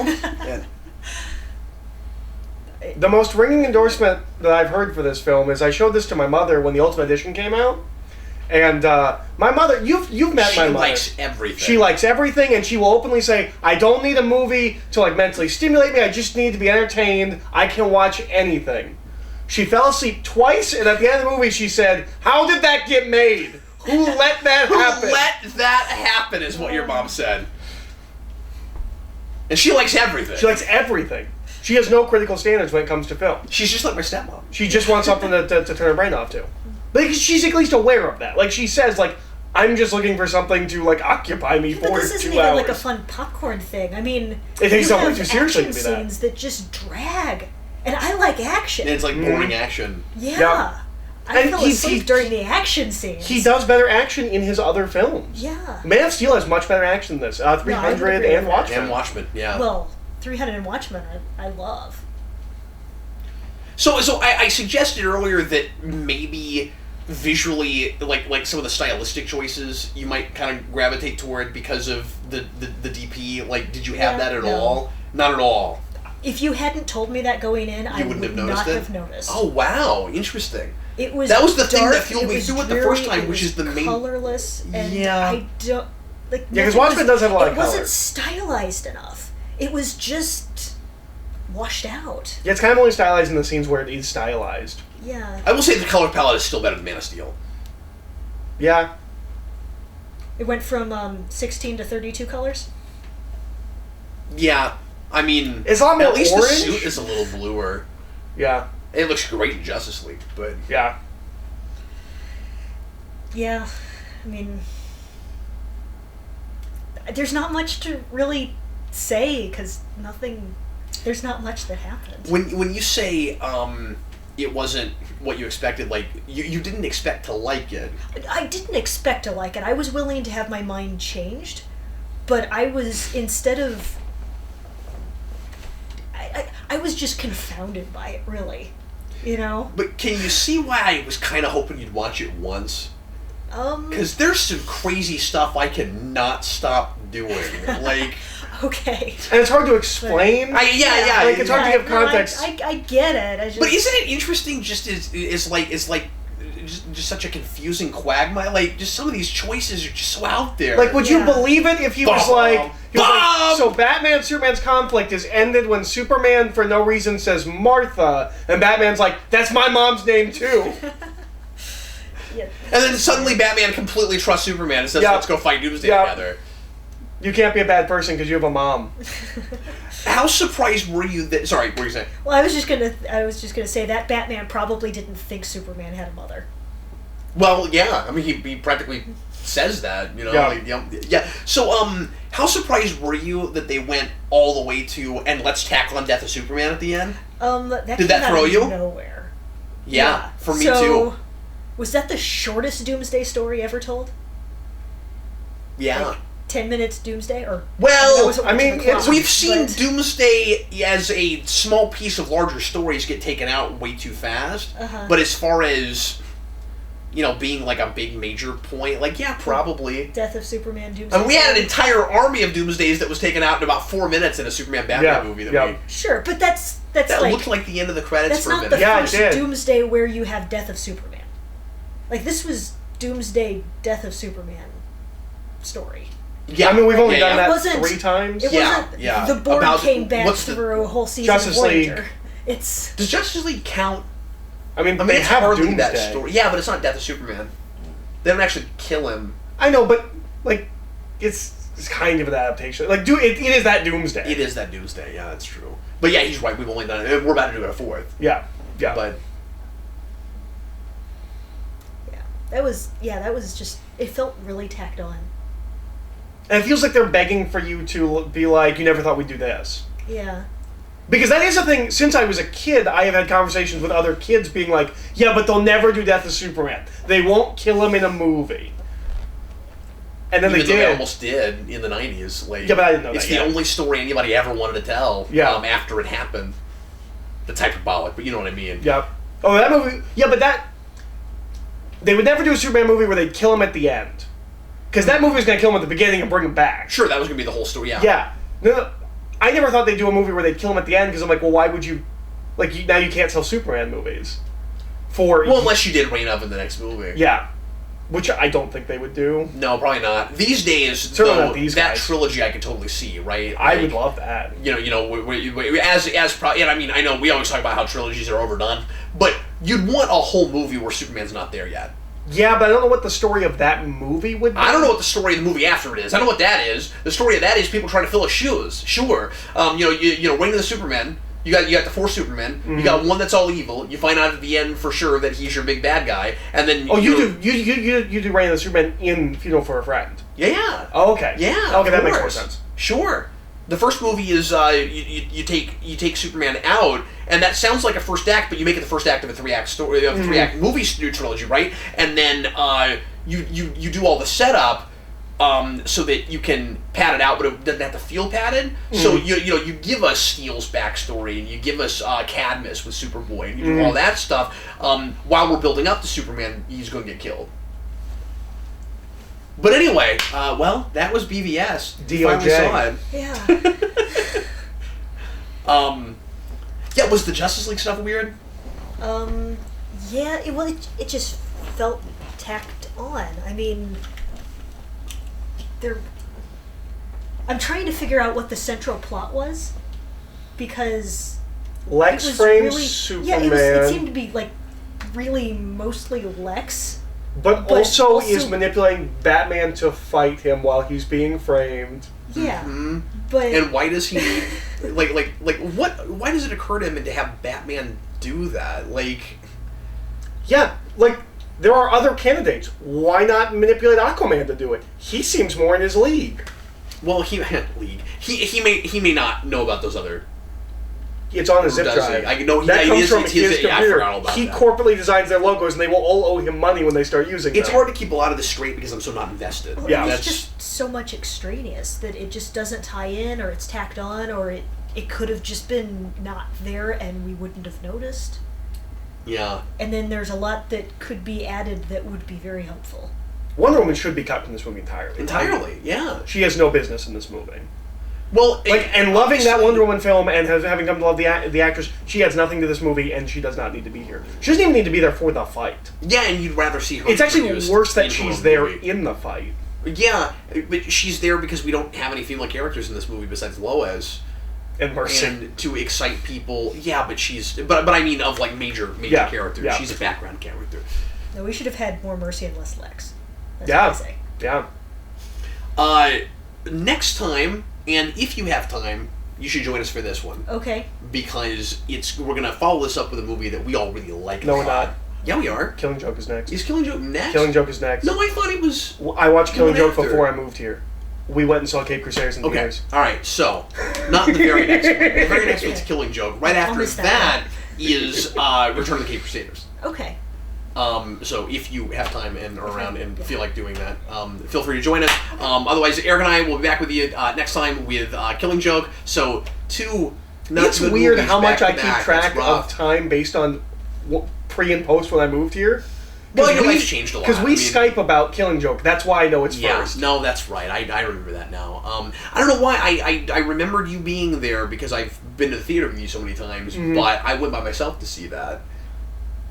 So yeah, and you didn't go to the theater for that. You just watched it on a computer. I just watched it on a computer. But anyway, well, folks, thanks a lot for watching. Sure appreciate it. That is our commentary on BVS. Sarah, thanks so much for joining us. We sure appreciate it. And I guess I apologize. You should. But it's okay. I enjoyed being here with you. Thanks. Anyway, we'll see you again tomorrow, or Monday, whenever this falls. And in the meantime, I am Captain Logan. I'm Eric. And I'm Sarah. See you later, folks.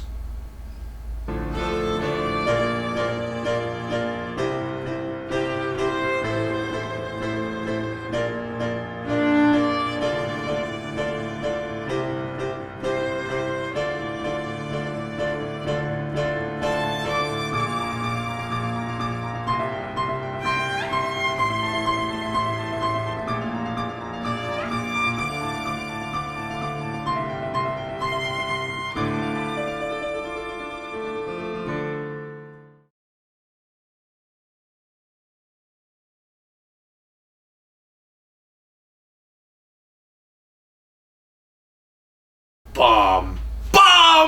Who's up for Zulu? Bomb!